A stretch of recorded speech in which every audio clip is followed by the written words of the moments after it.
என் முழுமையும் அது உமக்குத்தான் தேவா, நீர் எடுத்துக்கொள்ளும். என்னை படைக்கிறேன் புதிதாக்கும் என் முழுமையும். ஆவிக்குரிய அலங்காரம் என்கிற தலைப்பின் கீழே இந்த வருஷம் முழுவதும் இந்த அபிஷேக ஆராதனையில தேவனுடைய வார்த்தைகளை கேட்டு நம்முடைய ஆவிக்குரிய அலங்காரத்தை காத்துக் கொள்வதற்கும் அவருடைய வருகைக்கு என்று சொல்லி நம்ம ஆயத்தப்படுவதற்கும் கர்த்தர் தந்திருக்கிற நல்ல கிருபைகளுக்காக நான் கர்த்தரை ஸ்தோத்திரிக்கிறேன். ஆமென். தெளிவான ஒரு சத்தியத்தை, ஆவிக்குரிய அலங்காரம் ஏன் முக்கியம், எதற்காக இந்த ஆவிக்குரிய அலங்காரம் கொடுக்கப்பட்டிருக்கிறது, இந்த ஆவிக்குரிய அலங்காரத்தை தரித்துக் கொள்ள வேண்டிய அவசியம் என்ன என்பதெல்லாம் குறித்து கடந்த ஒரு 5-6 மாதங்களாக தேவனுடைய வார்த்தையை நம்மை கேட்டு அவற்றின் மூலமாய் இந்த ஆவிக்குரிய அலங்காரத்தை கற்றுக்கொள்ள கர்த்தர் கிருபை செய்தார். ஆமென். நான் விசுவாசிக்கிறேன், மெய்யான நீதியிலும் பரிசுத்தத்திலும் ஒவ்வொரு நாளும் கர்த்தர் நம்ம ஒவ்வொருவரையும் எப்படி மாற்றியிருக்கிறோம்னு சொன்னால் ஆவிக்குரிய அலங்காரமான மனவாட்டியாக கர்த்தர் மாற்றிக் கொண்டிருக்கிறார். ஆமென். எத்தனை பேர் மாறிக்கொண்டிருக்கிறீர்கள்? ஹல்லேலூயா. ஆண்டவர் வரும் பொழுது அந்த மெய்யான நீதியையும் பரிசுத்தத்தையும் காத்துக் கொண்டவர்களாக இருக்கும் பொழுது மட்டும்தான் நம்ம அவருடைய மனவாட்டிகளாக மறுரூபம் அடைந்து அவருடைய வருகையிலே எடுத்துக் கொள்ளப்படுவோம்.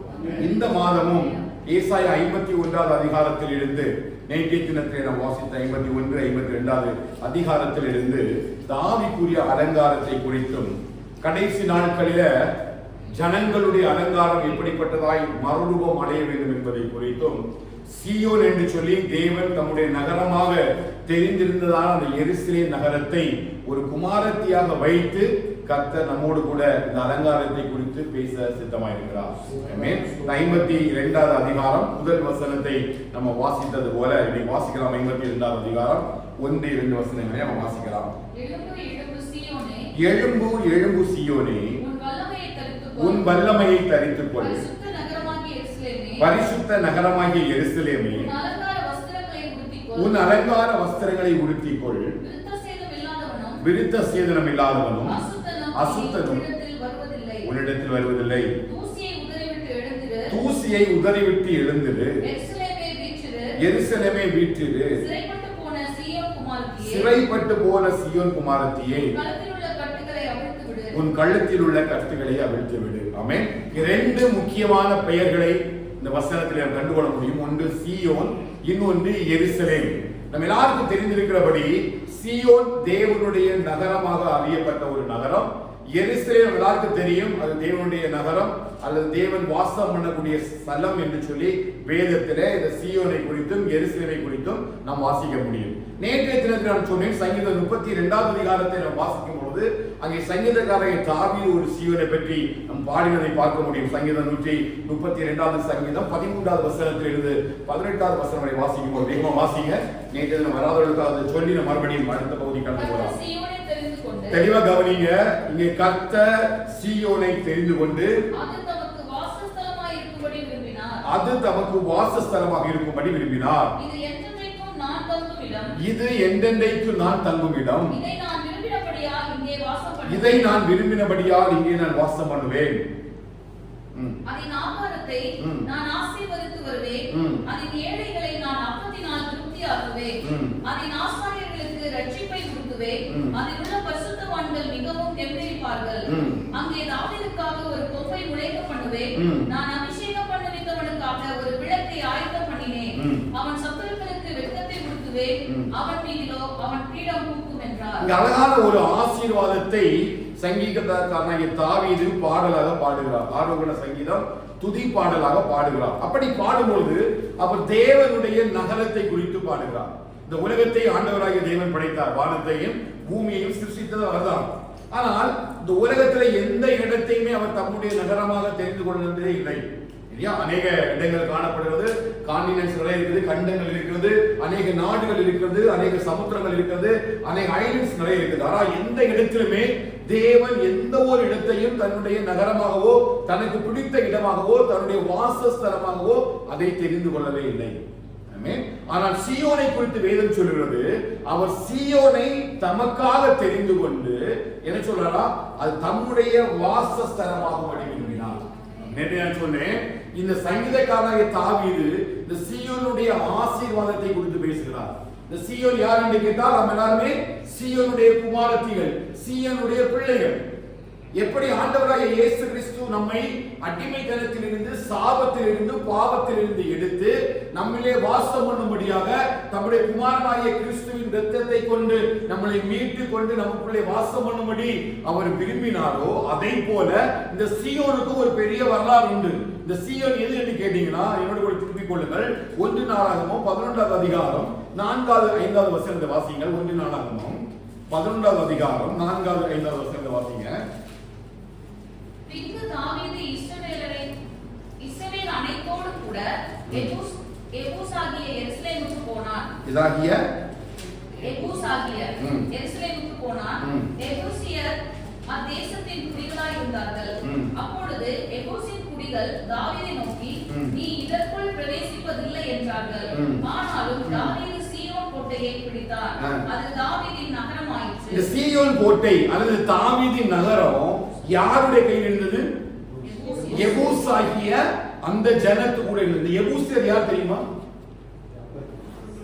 இவனி ஆதியாகமம் 10வது அதிகாரத்திலே வந்தீங்கன்னா, ஏன் சொல்ல அப்படின்னா, எப்படி இந்த சீயோன் கோட்டையை ஆண்டவர் தமக்காக தெரிந்து கொண்டு பரிசுத்தமாக்கி அதுல வாசம் பண்ண விரும்பினாரோ, அதை போலதான் நம்மை தெரிந்து கொண்டார். ஏன் அப்படின்னா, இந்த இடம் சாபத்துக்குரிய பூமி. இப்ப ஆதியாகமம் 10வது அதிகாரத்திலே வந்தீங்க அப்படின்னா 15 16வது வசனத்தை வாசிங்க. கானான் தன் மூத்த மகனாகிய சீயோனையும் கேதையும் எபூசியரையும், இது யாருடைய பிள்ளைகள்? கானானுடைய பிள்ளைகள். கானானுடைய தகப்பன் யார்? காம். நோவுடைய பிள்ளையாகிய காம் தான் கானானுக்கு தகப்பன். இந்த நோவா காம என்ன பண்ணா? கானான் சபிக்கப்பட்டவன் இல்லையா? காமி யார் சபிக்கிறா? நோவா சபிக்கிறார். அவ சபிக்கப்பட்ட இந்த கானானுடைய ஜனங்கள் வாழ்ந்த பூமி தான் இந்த எபூசாகிய அந்த எருசலேம். புரியுதா? அந்த எருசலேமுக்கு நம்ம யார் யுத்தம் கொள்ளுறா? தாவீது யுத்தம் செய்து அந்த எபூசியர் சொல்றாங்க, நீ இந்த கோட்டைக்குள்ள வர முடியாது, இது எங்களுடைய கோட்டை, இது எங்களுடைய கோட்டைக்குள்ள நீ ஜெயம் கொள்ள முடியாது என்று சொல்லி தாவீதுக்கு விரோதமாக எழுப்பினாலும் அவர் கர்த்தருடைய பலத்தினால அந்த எபூசியாகிய அந்த எருசலேமுக்கு உள்ள போய் அந்த இடத்தை பிடித்து அது தாவீதின் நகரமாக சீயோனாக அதை மாற்றப்படுகிறது. அதைதான் ஆண்டவர் நம்முடைய வாழ்க்கையிலும் செய்தார். பாவத்துக்கு அடிமைப்பட்டு நம்முடைய அக்கிரமங்களினால, பாவங்களினால, காணியாட்சிக்கு புறம்பா இருந்தோம் இல்லையா? வாக்குத்தத்தத்தின் பிள்ளைகள் இல்லாதவர்களாக இருந்தோம். யாரும் விரும்பப்படத்தக்கதான ரூபத்தில் இருந்தோம். அப்படிப்பட்ட நம்ம சத்துருடைய கரங்களிலிருந்து மீட்பும் பதிலாக தாவீதின் குமாரனாகிய கிறிஸ்து பூமியில அவர் உங்களையும் என்னை தெரிந்து கொண்டு என்னையும் அவர் சீயோனாக மாற்றினார். இப்ப சொல்றாரு, இந்த சீயோன் நான் விரும்பினபடியால் நான் அங்கே வாசம் பண்ணேன். புரிஞ்சுங்க, ஆமென் சொல்லுங்க. அவர் ரெண்டு சீயோனுக்கு ஒரு பெரிய சரித்திரம் இருக்குது. இந்த சீயோன் நகரம் இந்த எபூசியாகிய அந்த சபிக்கப்பட்ட கானானியருக்கு இருந்தது. அதை எடுத்தால யாரும் கொள்ள முடியவில்லை. ஆனால் கர்த்தர் தாவீதை கொண்டு ஜெயம் எடுத்து அது தாவீதின் கோட்டையாக மாற்றி அதை எப்படி மாற்றார்? சீயோனாக மாற்றுகிறார். இந்த சீயோன் ஆண்டவர் சொல்றாரு, இந்த சீயோனை கர்த்தர் தமக்காக தெரிந்து கொண்டு அதை விரும்பினபடினால் அவர் அங்கே வாசம் பண்ணுகிறார். ஹல்லேலூயா. அப்ப இந்த சீயோனுக்கும் நமக்கு ஒரு பெரிய ஒற்றுமை இருக்குது. என்ன? இப்ப எபேசியர் 2வது அதிகாரத்தில் எழுதப்பட்டிருக்கிற எபேசியர் 2வது அதிகாரத்தை வாசித்தீங்க அப்படின்னா, எபேசியர் 2வது அதிகாரத்தில் வாங்க, அங்கே அழகா நம்முடைய வாழ்க்கையை குறித்து எழுதப்பட்டிருக்கு பாருங்க. நாம் காணியாட்சிக்கு புறம்பானவர்களும் வாக்குத்தத்தத்துக்கு பிள்ளைகள் 12:13 வாசிங்க. எபேசியர் 2:12. அக்காலத்திலே நாம் கிறிஸ்துவை சேராதவர்களும் இஸ்ரவேலுடைய காணியாட்சிக்கு புறம்பானவர்களும் நம்பிக்கை இல்லாதவர்களும் உலகத்தில் தேவனற்றவர்களும் இருந்தீர்கள் என்று நினைத்துக் கொள்ளுங்கள். முன்னே தூரமாயிருந்த நீங்கள் இப்பொழுது கிறிஸ்து இயேசுவுக்குள் கிறிஸ்துவின் இரத்தத்தினாலே சமீபமானீர்கள். ஹல்லேலூயா. இவர் எப்படி நம்ம மாற்றிருக்கிறார்? அவருடைய குமாரனாய் தாவீதின் குமாரனாய் கிறிஸ்துவின் மூலமாக எப்படி அந்த சீயோன் கோட்டை தாவீதை கொண்டு கொல்லப்பட்டதோ அதை போல நம்மை கர்த்தர் மாற்றி அவருடைய குமாரனுடைய இரத்தத்தினாலே நம்மை மீட்டெடுத்திருக்கிறார். ஹல்லேலூயா. முன்ன நம்ம எப்படி இருந்தோம்? நமக்கு இந்த வாக்குத்தத்தத்துக்கும் சம்பந்தமே கிடையாது. காணியாட்சிக்கு புறம்பானவர்கள், நம்ம கிறிஸ்துவை சேராதவர்கள், தேவனற்றவர்களாக இருந்த அந்த சபிக்கப்பட்ட ஒரு நிலைமையில் இருந்த கர்த்தர் என்னை எடுத்து எனக்காக அவர் சாபமானார். இப்ப நம்மளை எப்படி மாற்றிருக்கிறாரு? சீயோனுடைய குமாரத்திகளாக. நீங்களா யாரு? சீயோனுடைய வாசம் பண்ணக்கூடிய சீயோனுடைய குமாரத்திகள். இதை யார் விரும்பி வாசம் பண்ற? நான் சொல்றேன், நம்ம எல்லாரையும் விரும்பி நமக்குள்ள யார் வாசம் பண்றா? கர்த்தர் வாசம் பண்றது விசுவாசிக்கிறீங்க? கர்த்தர் எனக்குள்ள வாசம் பண்றார். ஹல்லேலூயா. யாருக்கு கிடைக்காத ஒரு பாக்கியம்? யாருமே நமக்குள்ள வாசம் பண்ண முடிய விஷயம் மாட்டாங்க, விரும்ப மாட்டாங்க. நம்முடைய கேரக்டர்ஸ், நம்முடைய கிரியைகள், நம்முடைய பேச்சு, நம்முடைய எண்ணங்கள் சில டைம் பிடிக்கும், சில டைம் பிடிக்காது. நம்ம கூட இருக்கிறவங்க கூட சில டைம் என்ன பண்ணுவாங்க? வெறுத்துடுவாங்க, திட்டுவாங்க, நமக்குள்ளமாய் பேசுவாங்க. ஆனா ஒருவர் ஒண்ணுமே இல்லாத இருந்த நேரத்துல என்னை நேசித்தார். எதற்காக என்று சொன்னால், அவர் என்னோடு வாசம் பண்ணும்படி விரும்புகிறார். அவர் என்னோடு வாசம் பண்ணும்படி விரும்புகிறார். நான் அவருடைய சீயோனாக மாற்றப்பட்டிருக்கிறேன். முன்னொரு காலத்தில் சபிக்கப்பட்டவராக இருந்த என்னுடைய வாழ்வை கர்த்தர் எப்படி மாற்றிருக்கிறார்? எப்படி மாற்றிருக்கிறார்? அவர் வாசம் பண்ணும் ஸ்தலமாக. சீயோன் வெறும் அடையாளம் அல்ல, அவர் சீயோனை தமக்காக தெரிந்து கொண்டு, சொல்லுங்க, சீயோனை தமக்காக தெரிந்து கொண்டு. வேற யாருக்கும் இல்ல. யாருக்காக தெரிந்து கொண்டார்? அவருக்கு. எல்லாரும் அவருக்காக தெரிந்து கொள்ளப்பட்டவர்கள். உங்கள் பெருமையானவர்கள் அல்ல, உங்களுக்குள்ளதான் நீங்க தெரிஞ்சோ தெரியாமலோ கர்த்தர் ஒரு பெரிய பாக்கியத்தை வச்சிருக்காரு. கர்த்தர் உங்களை தனித்தனியா தெரிந்திருக்கிறார். ஒவ்வொருவரால் கர்த்தரால் தெரிந்து கொள்ளப்பட்ட ஜனம் தான் இந்த ஜனம். அப்படி இருந்த சீயோன் நகரம் தான் இந்த 52ஆம் அதிகாரத்தில் ஏசாயா பார்க்கும் பொழுது இந்த சீயோன் நகரத்தினுடைய சூழ்நிலையே மாறி இருக்கிறது. எப்படி இருக்குது? சூழ்நிலை மாறி இருக்குது. நல்ல அழகாக, நல்ல சிங்காரமாக, செல்வமாய், ஆசீர்வதிக்கப்பட்டதாய், பண்டிகை நாட்கள் நிறைந்ததாய், ஆராதனை நிறைந்ததாய், தேவ மகிமை நிறைந்ததாய், தேவ வார்த்தை நிறைந்ததாய், ஐயோ ஆவிக்குரிய சகல ஆசீர்வாதங்களினாலும் நிறைந்திருந்த ஒரு சீயோன் கோட்டைய இப்ப ஏசாயாவுக்கு ஆண்டவர் காண்பிக்கும் பொழுது அது எப்படி இருக்குதுன்னு பாத்தீங்கன்னா வல்லமை இழந்திருக்குது. இல்லையா? எப்படி இருக்குது? ஆண்டவருக்கு சீயோனை எப்படி வச்சிருந்தாரு? அங்க சீயோன்ல நல்ல அழகான ஒரு ஆலயம் கட்டப்பட்டது. தேவனுடைய மகிமை இருந்தது. ஆசாரியர்கள் ஊழியம் செய்யக்கூடாத அளவுக்கு ஒரு பெரிய மகிமை இறங்கி இருந்தது. ஆடல்கள், பாடல்கள், ஆராதனைகள், பண்டிகை நாட்கள், கூட்டம் கூட்டமா தேவனுடைய ஆலயத்துக்கு வர்றாங்க. கர்த்தருடைய ஆலயத்துக்கு போவோம் வாருங்கள் என்று சொன்ன பொழுது நான் மனமகிழ்ச்சியா இருந்தேன் என்று சொல்லி ஒரு கூட்டம் அப்படி ஓடுது. எருசலேமே எங்கள் கால்கள் நகரங்களிலே நிற்கிறாயிற்று என்று சொல்லுது. கர்த்தருடைய ஆலயத்தில் வாசமாய் இருப்பதையும் அவர் வாசற்படியில் தங்கி இருப்பதையும் நாடுவேன் என்று சொல்லி திரளான ஒரு கூட்டம் ஒவ்வொரு நாளும் சீயோனுக்கு போய்கொண்டே இருக்கிறது. ஹல்லேலூயா. கர்த்தர் தம்முடைய மகிமையினால, சிங்காரத்தினால ஆண்டவரே சொல்லும்படி கர்த்தர் சீயோனிலிருந்து உன்னை ஆசீர்வதிப்பாராக, சீயோனிலிருந்து ரட்சிப்பு வருவதாக, சீயோனிலிருந்து ஆசீர்வாதம் வருவதாக என்று சொல்கிற அளவுக்கு இந்த சீயோனுடைய மகிமை அவ்வளவு பெரிதாக இருந்தது. ஏன் அப்படின்னா இப்ப சீயோனுக்குள்ள யார் வாசம் பண்றா? யார் வாசம் பண்றா? கர்த்தர் வாசம் பண்றாரு. அவர் விரும்பி எடுத்த இடம். அவர் சொல்றாரு, இவளை ஆசாரிகளை ஆசீர்வதிப்பேன், இந்த இடத்துல இருக்கிற உணவுகளை எனக்கு ஆசீர்வதிப்பேன், இங்க ஒரு பெரிய கில்லத்தை வைப்பேன், இந்த இடத்திலிருந்து தாவீதுக்கு ஒரு கொம்பை முளைக்க பண்ணுவேன், இந்த உலகம் எதிர்பாராத அளவுக்கு பெரிய மகிமை நிறைந்ததாய் இந்த சீயோன் எருசலேம் ஆலயம் விளங்கும். ஏனென்று சொன்னால் என்னுடைய மகிமையை அங்க வைத்திருக்கிறேன் என்று சொல்லி மகிமையின் நிறைவினால அவருடைய ஆவிக்குரிய ஆசீர்வாதத்தினால நிறைந்திருந்த ஒரு இடம் தான் இந்த சீயோன். அந்த சீயோன் தான் நம்ம முதலாக ரட்சிக்கப்பட்ட பிறகு, ஆண்டவரை ஏற்றுக்கொண்ட பிறகு ஒரு ஆராதனை கூட மிஸ் பண்றது கிடையாது. நம்ம நல்லா ஜெபிக்கிறோம், நல்லா பாடுறோம், உபவாசிக்கிறோம், ஓடி ஓடி கர்த்தருடைய நாமத்தின் மகிமைக்காக ஓடிக்கொண்டிருக்கிற ஒரு சீயோனை தான் இங்க தாவீது அங்கே காண்பித்திருக்கிறார். ஹல்லேலூயா. எப்போ? நான் ரட்சிக்கப்பட்ட உடனே, நான் ஆண்டவரை ஏற்றுக்கொண்ட உடனே வேதத்தை வாசித்தோட தேடி தேடி வேதத்தை வாசிக்கிறேன், நான் உபவாசிக்கிறேன், ஜெபிக்கிறேன், ஆண்டவருக்காக எதையாவது செய்ய வேண்டும், எப்படியாவது கர்த்தருடைய ராஜ்யத்தை கட்ட வேண்டும், நான் ஆண்டவருக்கு பிரியமா வாழ்வேன் என்று சொல்லி வார்த்தைகளை வாசித்து வாக்குத்தத்தங்களை படித்து பல தீர்மானங்கள்லாம் எடுத்து ஆண்டவருக்காக உயிரை கொடுப்பதற்கு கூட முன்னிற்கிற ஒரு கூட்டமாய் இங்கே தாவீதை காண்பிக்கிற ஒரு சீகன் காண்பிக்கிறார். ஹல்லேலூயா.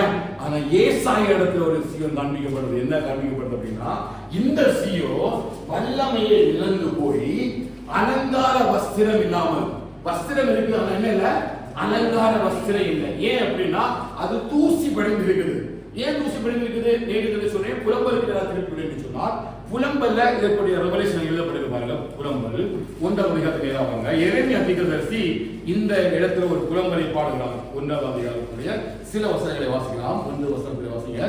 நேற்று வாசனை வசனம் தான், ஐயோ ஐயோ பெருத்த நகரி, ஜனம் பெருத்த நகரி, தனிமையாக உட்கார்ந்து இருக்கிறாளே, விதவைக்கு ஒப்பானாலே, ஜாதிகளில் பெரியவளும் சீமைகளில் நாயகியுமாய் இருந்தவள், கப்பம் கட்டுகிறவள் ஆனாலே, கப்பம் கட்டுகிறவள் ஆனாலே. ஜனம் பெருத்த நகரி அப்படின்னா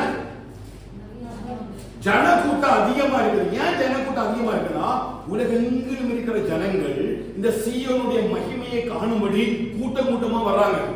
எந்த இடங்களெல்லாம் இந்த ஜனங்கள் வாழ்ந்து கொண்டிருந்தாங்களோ எல்லா ஜனங்களும் இந்த சீயோனுடைய மகிமையை தேடி வர்றாங்க. ஏன் அப்படின்னா அங்கே கர்த்தருடைய மகிமை இருப்பதை அவர்கள் உணர்ந்தார்கள்.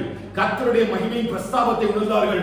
அங்கே ஆராதனை நடக்கிறது, அங்கே சுகம் கிடைக்கிறது. கர்த்தருக்கு மகிமை செலுத்தும்படியாய் எருசலேமுக்கு நேராய் சீயோனுக்கு நேராய் ஆண்டவரை தேடி தேடி ஒரு கூடுற ஓட்டம் தான் இந்த சீயோனுக்குள்ள நிறைந்திருந்தது.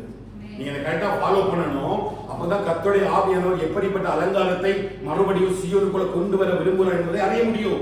நம்முடைய ஆரம்ப நிலை எங்கே விழுந்தோம் அப்படின்னு பார்க்கணும். அதெல்லாம் எபேசு சபை சொல்றா, நீ இன்ன நிலைமையிலிருந்து விழுந்தாய் என்பதை உணர்ந்து நீ மறுபடியும் எழும்ப வேண்டும். ஏன் எழும்ப வேண்டும் அப்படின்னா இந்த சீயோன் வந்து பெரிய அழகான நகரம், பெருசா வளர்ந்த நகரம், ஆட்கள் இல்லாம இல்ல. ஆனா இப்போ சூழ்நிலை பாத்தீங்கன்னா அதனுடைய சிச்சுவேஷனே மாற்றப்பட்டது. இப்ப அங்க யாருமே இல்ல. அடுத்த வசனம் வாசிக்க பார்க்கலாம். ராக்காலத்திலே அழுது கொண்டிருக்கிறாள். ராக்காலத்திலே அழுது கொண்டிருக்கிறாள். அவளுடைய கண்ணீர் அவள் கன்னங்களில் வடிகிறது. அவளுடைய நேசர் எல்லாருக்குள்ளும் அவளை தேற்றுவார் ஒருவரும் இல்லை.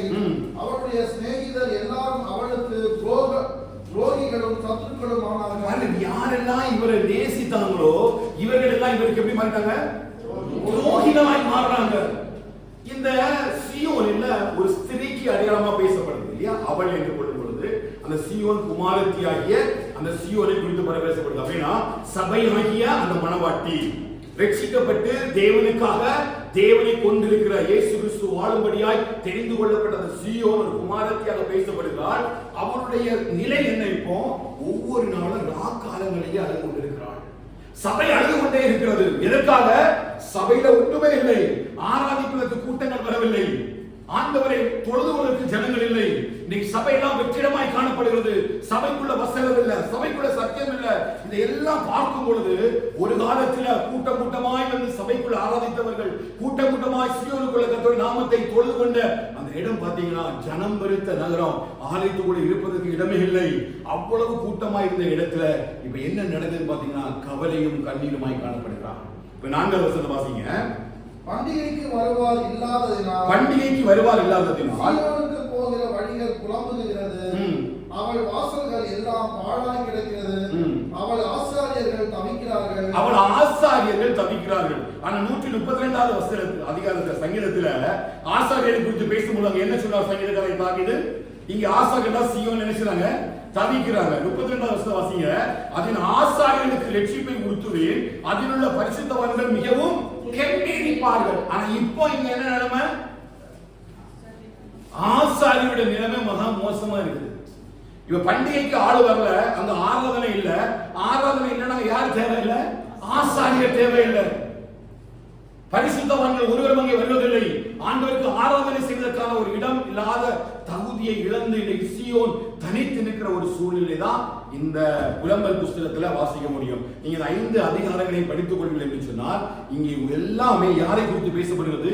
சீயோன் குமாரத்தை குறித்து பேசப்படுகிறது. நேற்று பார்த்தது போல அவரே அந்த சீயோனை சுற்றிலும் இருக்கிறதான தோட்டத்தில் இருந்த வேலியை போல இருந்த வேலியை அந்த சபையை விட்டு உடைத்து போடுகிறார். ஒவ்வொரு இடத்திலையும் கர்த்தருடைய கோபம் யார் மேல பற்றி இருக்குது? சொல்லுங்க. சீயோன் மேல பற்றி இருக்குது. உக்கிரக கோபத்தினால் அவன் நிறைந்தார். அதை வாசிக்கும் 2வது அதிகாரத்தினுடைய 4வது வசனத்தை வாசிங்க. 2வது பகுதியை வாசிங்க. சீயோன் குமாரத்தின் கூடாரத்திலே தம்முடைய உக்கிரத்தை அக்கினியை போல சொரியப்படினார். 2வது அதிகாரம் 4வது வசனத்தினுடைய கடைசி பகுதி. எப்படி அறியப்படினார்? அக்கினியை, உக்கிரகத்தை, அக்கினியை, உக்கிரகம்னா கோபம் கிடையாது, கோபத்தையும் தாண்டி மீறானது. நான் கொஞ்சம் மேற்கோள் காட்டிட்டு போறேன், இதனுடைய வெளிப்பாடு இங்க இல்ல.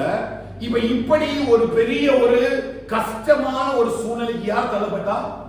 சீயோன் தள்ளப்பட்டா. ஆனா மற்றவர்களை பார்க்கும் பொழுது அவருடைய கண்களுக்கு சீயோன் ஆசீர்வதிக்கப்பட்ட சீயோனாய் காணப்படுகிறது. எல்லா அதிகாரத்தையும் பார்த்தீங்கன்னா சீயோனுக்கு நடந்ததை எரேமியாவினால தாங்க முடியல. அவன் கதறி அழுகிறான். ஐயோ என்கிற வார்த்தையை எல்லா வசனங்களிலும் முக்கியமா எல்லா இடங்களிலும் ஐயோ ஐயோ என்ற காரியத்தை பண்ற பாருங்க. 8:9 வாசிங்க. இரண்டாவது புலம்பல் 2:8-9 வாசிங்க. கர்த்தர் சீயோன் குமாரத்தின் அலங்கத்தை நிர்மூலமாக்க நினைத்தார், நூலை போட்டார், அழிக்காதபடி தம்முடைய கையை அவர் முடக்கிக் கொண்டதில்லை. ஆரம்பிப்பையும் அலங்கத்தையும் புலம்பச் செய்தார், அவைகள் முற்றிலும் பலனற்று கிடக்கிறது. அவள் வாசல் தரையில் அமிழ்ந்து கிடக்கிறது. அவள் தாழ்பால்களை முறித்து உடைத்து போட்டார். அவள் ராஜாவும் அவள் பிரபுக்களும் புறஜாதியாருக்குள் இருக்கிறார்கள். வேதமும் இல்லை, அவள் தீர்க்க தரிசிகளுக்கு கர்த்தரால் தரிசனம் கிடைக்கிறதும் இல்லை. ஆராதனை இல்ல, வேதமும் இல்ல, தீர்க்க தரிசனம் என்ன கிடைக்கிறது இல்ல, தரிசனமும் கிடைக்கிறது இல்ல. இப்போ இதுக்கு முன்பதாக எப்படி இருந்தது? இங்க ஆராதனை, பண்டிகை நாட்கள், செலிப்ரேஷன், ஒவ்வொரு பண்டிகை நாட்களும் பெரிய ஒரு ஆசீர்வாதம் இருந்தது. ஏன் அப்படின்னா கர்த்தர் அதை தமக்காக தெரிந்து கொண்டு அதை ஆசீர்வதித்திருந்தார். இதான் ஆசீர்வதிக்கப்பட்ட செய்தி. இப்ப நம்ம கேள்வி வரணும், எதற்காக ஆண்டவர் இதை செய்தார்? திடீரென்று ஒன்றும் சீயோனை கர்த்தர் செய்யல, அழிக்கல. திடீரென்று தன்னுடைய உக்கிரகத்தை அக்கினியை போல எங்க விட பண்ணல, சீயோன் மேல விட பண்ணவே இல்லை. ஆனா கண்டிப்பா எந்த ஒரு காரணமும் இல்லாமல் ஆண்டவர் சீயோனை கைவிட மாட்டார். கர்த்தர் சில காரியங்களை இப்ப சீயோனாக தெரிந்து கொண்டார் என்று சொன்னால் நிச்சயமாக கர்த்தர் என்னை உணர்த்துவார், பரிசுத்த ஆவியானவர் என்னை உணர்த்துவார், வேத வசனத்தை கொண்டு என்னோட பேசுவார், சில காரியங்களை தெளிவுபடுத்தும். அதன் பின்புதான் அவருடைய கோபம் என் மேல பற்றி எரியும். அதே போலதான் இங்க ஏதோ ஒரு சம்பவம் நடந்திருக்கு. யாருக்கு? சீயோனுக்கு. முக்கியமான சில கிரியைகளை சீயோன் கர்த்தருடைய பார்வைக்கு முன்பாக செய்ததுனாலதான் ஆண்டவர் இவ்வளவு பெரிய தீங்கை வர பண்ணியிருக்கிறார். அதுதான் நம்ம பார்க்க போறோம். இப்ப எரேமியா தீர்க்கதரிசியின் புஸ்தகம் 6வது அதிகாரத்துல வந்தீங்க அப்படின்னா, எரேமியா தீர்க்கதரிசியின் புஸ்தகம் 6வது அதிகாரத்தினுடைய 2வது வசனத்தை வாசிங்க.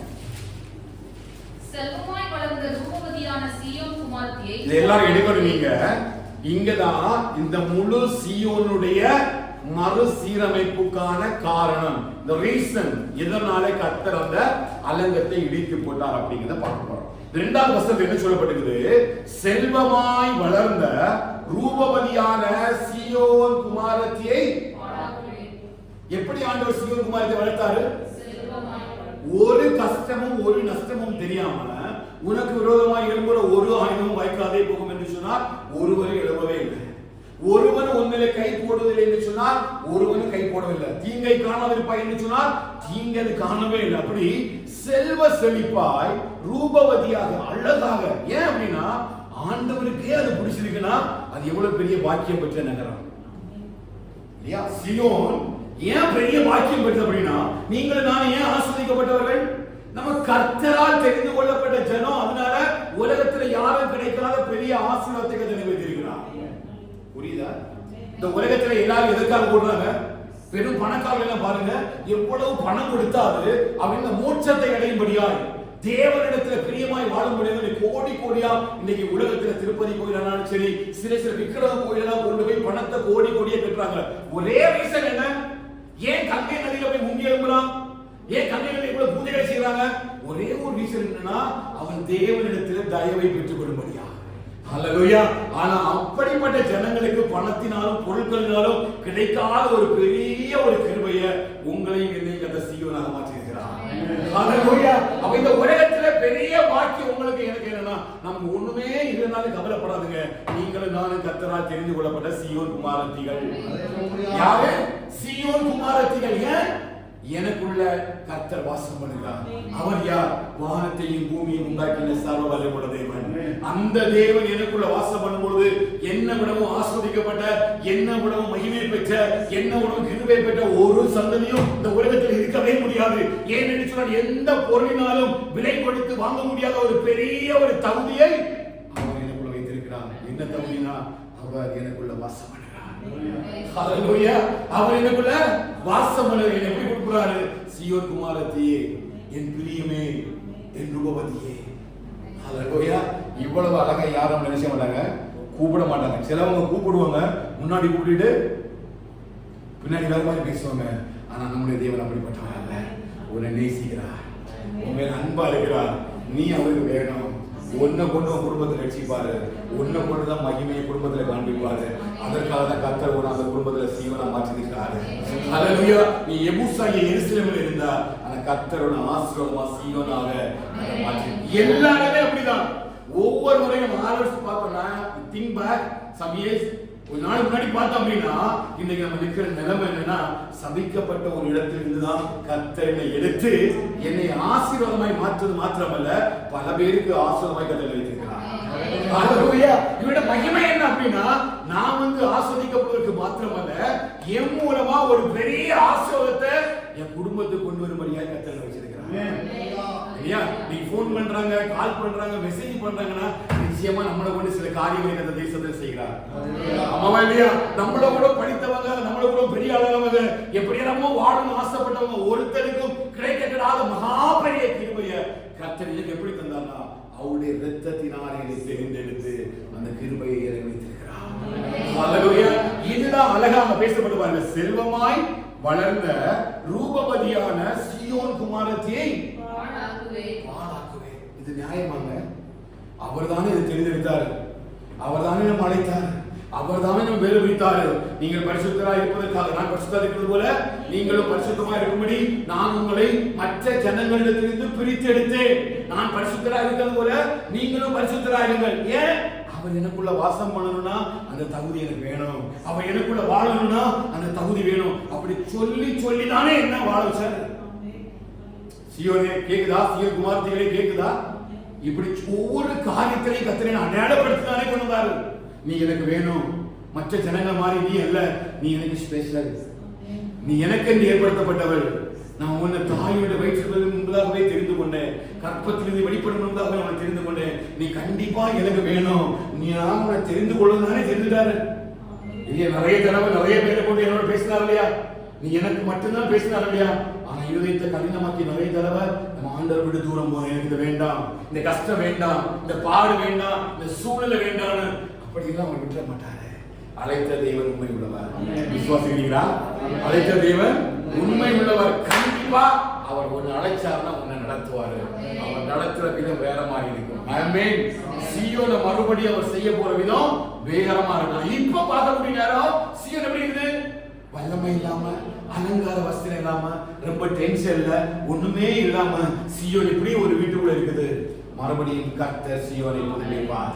மறுசீரமைப்பை கர்த்தர் உண்டு பண்ணுவார். ஏன் அப்படின்னா, உன்னை அப்படியே வல்லமை இழந்து, அப்படியே வஸ்திரம் இல்லாம உன்னை நிர்மலமாய் அழைப்பதற்கு அவர் மனிதர் அல்ல, அவர் சர்வலோகத்தை படைத்த சர்வ வல்லமை உள்ள தேவன். அழைத்த தேவன் நிச்சயமாய் நடத்துவார். சத்தமாவே சொல்லுவாங்களா? அழைத்த தேவன் உன்னை நடத்துவது மாத்திரமல்ல, உன் பிள்ளைகளை நடத்துவார். உன் பிள்ளைகளை நடத்துவது மாத்திரமல்ல, 1000 தலைமுறை தோறும், 1000 தலைமுறை தோறும் எந்த தேவனும் கொடுக்கக்கூடாத ஒரு வாக்குத்தத்தம் தெரியுமா? 1000 தலைமுறை தோறும் கர்த்தர் அந்த கிருபையை எனக்கும் என் பிள்ளைகளுக்கு வைக்க போகிறார். ஹல்லேலூயா. பிள்ளையை வைத்து கவலைப்படுற கவலைப்படாத. 1000 தலைமுறை தோறும் கர்த்தர் சந்ததியை பெருக பண்ணுவார். ஹல்லேலூயா. ஒரு சந்ததி ஃபுல்லா கர்த்தருடைய நாமத்தை சொல்லும்படியான ஒரு பெரிய கிருபையை கர்த்தர் குடும்பங்களை கட்டளையிடுவார். ஏன்னு சொன்னால் கர்த்தர் உங்களை சீயோனாக மாற்றியிருக்கிறார். ஆமென். ஆனா இந்த சீயோன் என்ன பண்ணான்னு பாத்தீங்கன்னா, சரியான இந்த காரியத்தை உணர்ந்து கொள்ளல. என்ன அப்படின்னா, தன்னை தெரிந்தெடுத்த ஒரு தேவன் இருக்கிறார், தன்னை சொந்த மகளாக வளர்ப்பது மாத்திரமல்ல, ரூபவதியாக செல்வமாய் வளர்க்கிறார் என்றுதான உணர்வற்றவளாய் சீயோன் மாறுகிறார். இப்ப 10வது வசனம் வாசிங்க. எரேமியா 6வது அதிகாரம் 10வது வசனம் வாசிங்க. அவர்கள் கேட்கும்படி நான் யாரோடே பேசி எச்சரிப்பேன், அவர்களுடைய செவி விருத்த சேதனம் இல்லாதது, அவர்கள் கேட்க மாட்டார்கள். கர்த்தருடைய வசனம் அவர்களுக்கு நிந்தையா இருக்கிறது, அதின் மேல் அவர்களுக்கு சீயோனே கர்த்தருடைய வசனம் அவங்களுக்கு எப்படி இருக்குது? சத்தமா சொல்லுங்க. கர்த்தருடைய வசனம் எப்படி இருக்குது? நிந்தையா இருக்குது. 6வது அதிகாரம் 2வது வசனம் சொல்றாரு, நான் செல்வமாய் ரூபவதியாய் வளர்த்த சீயோனை பாழாக்குவேன். இவ்வளவு தூரம் ஆண்டவர் ஒரு எபூசினை கையில் எடுத்து அதை தாழ்ந்து வச்சு ரட்சித்து மீட்டெடுத்து அதை ஆசீர்வாத சபிக்கப்பட்ட பூமியை அதை ஆசீர்வாதமாக மாற்றி தாமதை சொந்தமாக தெரிந்து கொண்டு அது பெரிய ஒரு தேவனுடைய வாசஸ்தலமாக கட்டின அதே சர்வவல்லமையுள்ள தேவன் தான் சொல்றாரு, நான் இந்த இடத்தை பாழாக்குவேன். ஹல்லேலூயா. கர்த்தரோட தெரிந்தெடுத்திருக்கிற உண்மைதான், கர்த்தரோட ஆசீர்வாதம் மாற்றிருக்கிற உண்மைதான். ஆனா அந்த ஆசீர்வாதத்தை நீ மறந்து கர்த்தர் உன்னை கொண்டு வந்த பாதைகளை மறந்து நீ உலகத்தினுடைய வார்த்தைகளுக்காக உலகத்திற்காக ஓடும் பொழுது கர்த்தர் தாம் உண்டு பண்ணியதை வணங்குவார். ஹல்லேலூயா. முதல் குற்றச்சாட்டு முதல் அடியே ரொம்ப ஸ்ட்ராங்கா இருக்குது. இது இப்ப சீயோனுக்காக நம்ம கூட என்ன செய்ய முடியாது, பயந்து பேச முடியாது. ஏன்? கர்த்தருடைய வசனம் சீயோனுக்கு எப்படி இருக்குது? எப்படிப்பா? இதை வச்சுதானே உருவாக்கினாரு, இதை வச்சுதானே கர்த்தர் அழைத்தாரு, இந்த வார்த்தையை சொல்லிதானே அவரை பரிசுத்தப்படுத்தினாரு, இந்த வார்த்தையை கிறிஸ்து தானே கிருபையினால சத்தியத்தில் நிறைந்தவராய் உனக்குள்ளே வாசம் பண்ணினார். அந்த மகிமை ஒரே பேரான குமாரனுடைய தேவனுடைய மகிமைக்கு ஒப்பாயிருந்தது என்று சொல்லிதானே அவருக்குள்ள வாசம் பண்ணினார். இப்போ சீயோனுக்கு கர்த்தர் வார்த்தை எப்படி இருக்குது? நிந்தையா இருக்குது. அதை எடுத்துக்கொள்ள விருப்பம் இல்லை. இவன் உலகத்தினுடைய ஜனங்களுக்கு நேராய்களுடைய செவிகளை சாய்க்கிறான். இவன் எகிப்து தேசத்தை பார்க்கிறான். தன்னை சுற்றிலும் இருக்கிற மற்ற ஜனங்களெல்லாம் இந்த சீயோன் பார்க்கும் பொழுது சீயோனுக்கு தன்னுடைய மகிமை ஒரு நிறைவை தரவில்லை. கர்த்தருடைய வார்த்தைக்குள்ள கீழ்ப்படியத்தக்கதான ஒரு சூழ்நிலை இந்த சீயோனுக்குள்ள இல்லை. அப்படி என்றுதான் நான் சொல்ல முடியும். பாருங்க, சபைகளுக்குள்ள என்ன கிடையாது? கர்த்தருடைய வசனம் கிடையாது. வசனம் பேசும் பொழுது அதை ஏற்றுக்கொள்ளக்கூடிய அளவிற்கு இந்த இன்னைக்கு சீயோனுடைய மனசு இல்லை. எல்லாருமே பேர் எப்படின்னா சீயோன் தான், தேவனால் அழைக்கப்பட்டவர்கள், தெரிந்து கொள்ளப்பட்டவர்கள் தான். ஆனா இன்னைக்கு சபைகளில கர்த்தருடைய வசனம் ஜனங்கள் எப்படி மாறிட்டு நிந்தையாய் மாறிவிட்டது. இந்த கடினமான உபதேசத்தை யார் பின்பற்றக்கூடும்? அன்னைக்கு சீசனுடைய காலங்களில் இருந்த அதே கேள்விதான் ஆண்டவர் இன்னைக்கு கேட்கிறார். சில பேர் சொன்னாங்க உபதேசம் கடினமான உபதேசம், இதை எப்படி நான் கேட்க முடியும், எப்படி இந்த வசனத்தை பின்பற்ற முடியும், இப்படி பரிசுத்தமா வாழ வேண்டுமா, இப்படி எல்லாம் செய்தாலும் ஆண்டவரை சேர்த்துக் கொள்வாரா, கர்த்தர் அப்படி கோபக்காரரோ? அப்படியேதான் இன்னைக்கு வசனத்தை குறித்து கேள்வி கேட்கிற ஜனங்கள் இருக்கிறார்கள்.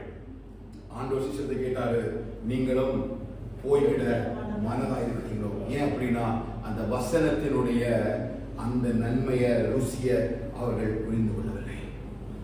சீயோனுடைய அழிவுக்கு முக்கியமான காரணம், இந்த சபைகள் பாழாக்கப்படுவதற்கு முக்கியமான காரணம் என்னன்னு கேட்டீங்கன்னா, என்னாச்சு? சபைக்குள்ள என்ன இல்ல? சபை இருக்குது, ஆட்கள் இருக்குது, ஆராதனை இருக்குது, ஆடல் பாடல் இருக்குது, என்ஜாய்மெண்ட் இருக்குது, எல்லா சபைக்குள்ள இருக்குது. சபைக்குள்ள என்ன இல்லைன்னு கேட்டீங்கன்னா, சபைக்குள்ள வசனம் இல்ல. வசனம் கேட்பதற்கு யாரும் ஆயத்தமாக இல்லை. வேற எல்லா காரியத்திற்கும் 1/2 மணி நேரம், 1 மணி நேரம், 2 மணி நேரம் கொடுக்கிற சபை வசனத்துக்கு மட்டும் 10 நிமிஷம். ஒரு 10 நிமிஷம் நீங்க பேசிருங்க, கர்த்தர் என்ன சொல்றாரோ சொல்லிட்டு நீங்க போயிருங்க. மற்ற எல்லா உலகத்தினுடைய காரியங்களுக்கும் சீயோன் தன்னுடைய இருதயத்தை செலுத்தி இங்க சந்தோஷமா ஆடி பாடுறார். இதாலே புலம்பல இறைமையா புலம்பினார். அதை பார்த்தீங்கன்னா 2ஆம் அதிகாரம் 6ஆம் அதிகாரம் வசனத்தை வாசிக்கும் பொழுது கர்த்தருடைய ஆலயத்துல பண்டிகை நாட்களில் ஆரவாரம் செய்வது போல ஆரவாரம் செய்தார்கள். கர்த்தருடைய ஆலயத்தில் எப்படி இருக்கணும்? பயத்தோடும் பக்தியோடும் இருக்கணும். இதுக்கு நிறைய ஆவிக்குரிய ரிலேஷன்ஷிப் இருக்குது இல்லையா? எஸ்ரா காலத்துல ஒரு புஸ்தகத்தை எடுத்து அந்த வாசிக்கும் பொழுது எல்லாரும் எப்படி இருந்தாங்களா? கண்ணீரோடு வேத வசனத்தை கேட்டு கேட்டு அழ ஆரம்பித்தார்கள். ஆனா அப்படி ஒரு சீயோனை தான் ஆண்டவர் உருவாக்கினார். ஆரம்ப காலத்துல வேத வசனம் வாசிக்கப்படும் பொழுது, எரேமியா, ஏசாயா, தீர்க்கதரிசி, ஆகமொழி புத்தகம் வாசிக்கப்படும் பொழுது எல்லாரும் எழுந்திருப்பார்கள், கேட்பார்கள், பயத்தோடு பக்தியோடு கேட்டார்கள். சிலர் சத்தமிட்டு அழுதார்கள். வாசித்த வசனத்துக்கு ஆம் என்று சொல்லி தன்னை ஒப்பு கொடுத்தார்கள். கர்த்தருடைய வசனம் அங்கே பெருகிற்று. கர்த்தருடைய மகிமை தங்கியிருந்தது. ஹல்லேலூயா. ஆனா வசனம் எப்போ நமக்கு நிந்தையாக, எப்ப நமக்கு பிரியமில்லாததாக மாறுகிறதோ அப்பொழுது கர்த்தர் சீயோனை பாழாக்குவார். இப்ப நம்ம சோதிக்க வேண்டிய காலகட்டத்தில் இருக்கிறோம். கடைசி நாட்களில சீயோன் மறுரூபம் அடைவதற்கு, ஆவிக்குரிய அலங்காரமான மனவாட்டியாக மாற்றப்படுவதற்கு முதல் தகுதி என்ன தெரியுமா? கர்த்தருடைய வசனம் தான் அவளுக்குள்ள அலங்காரமாய் மாறும்.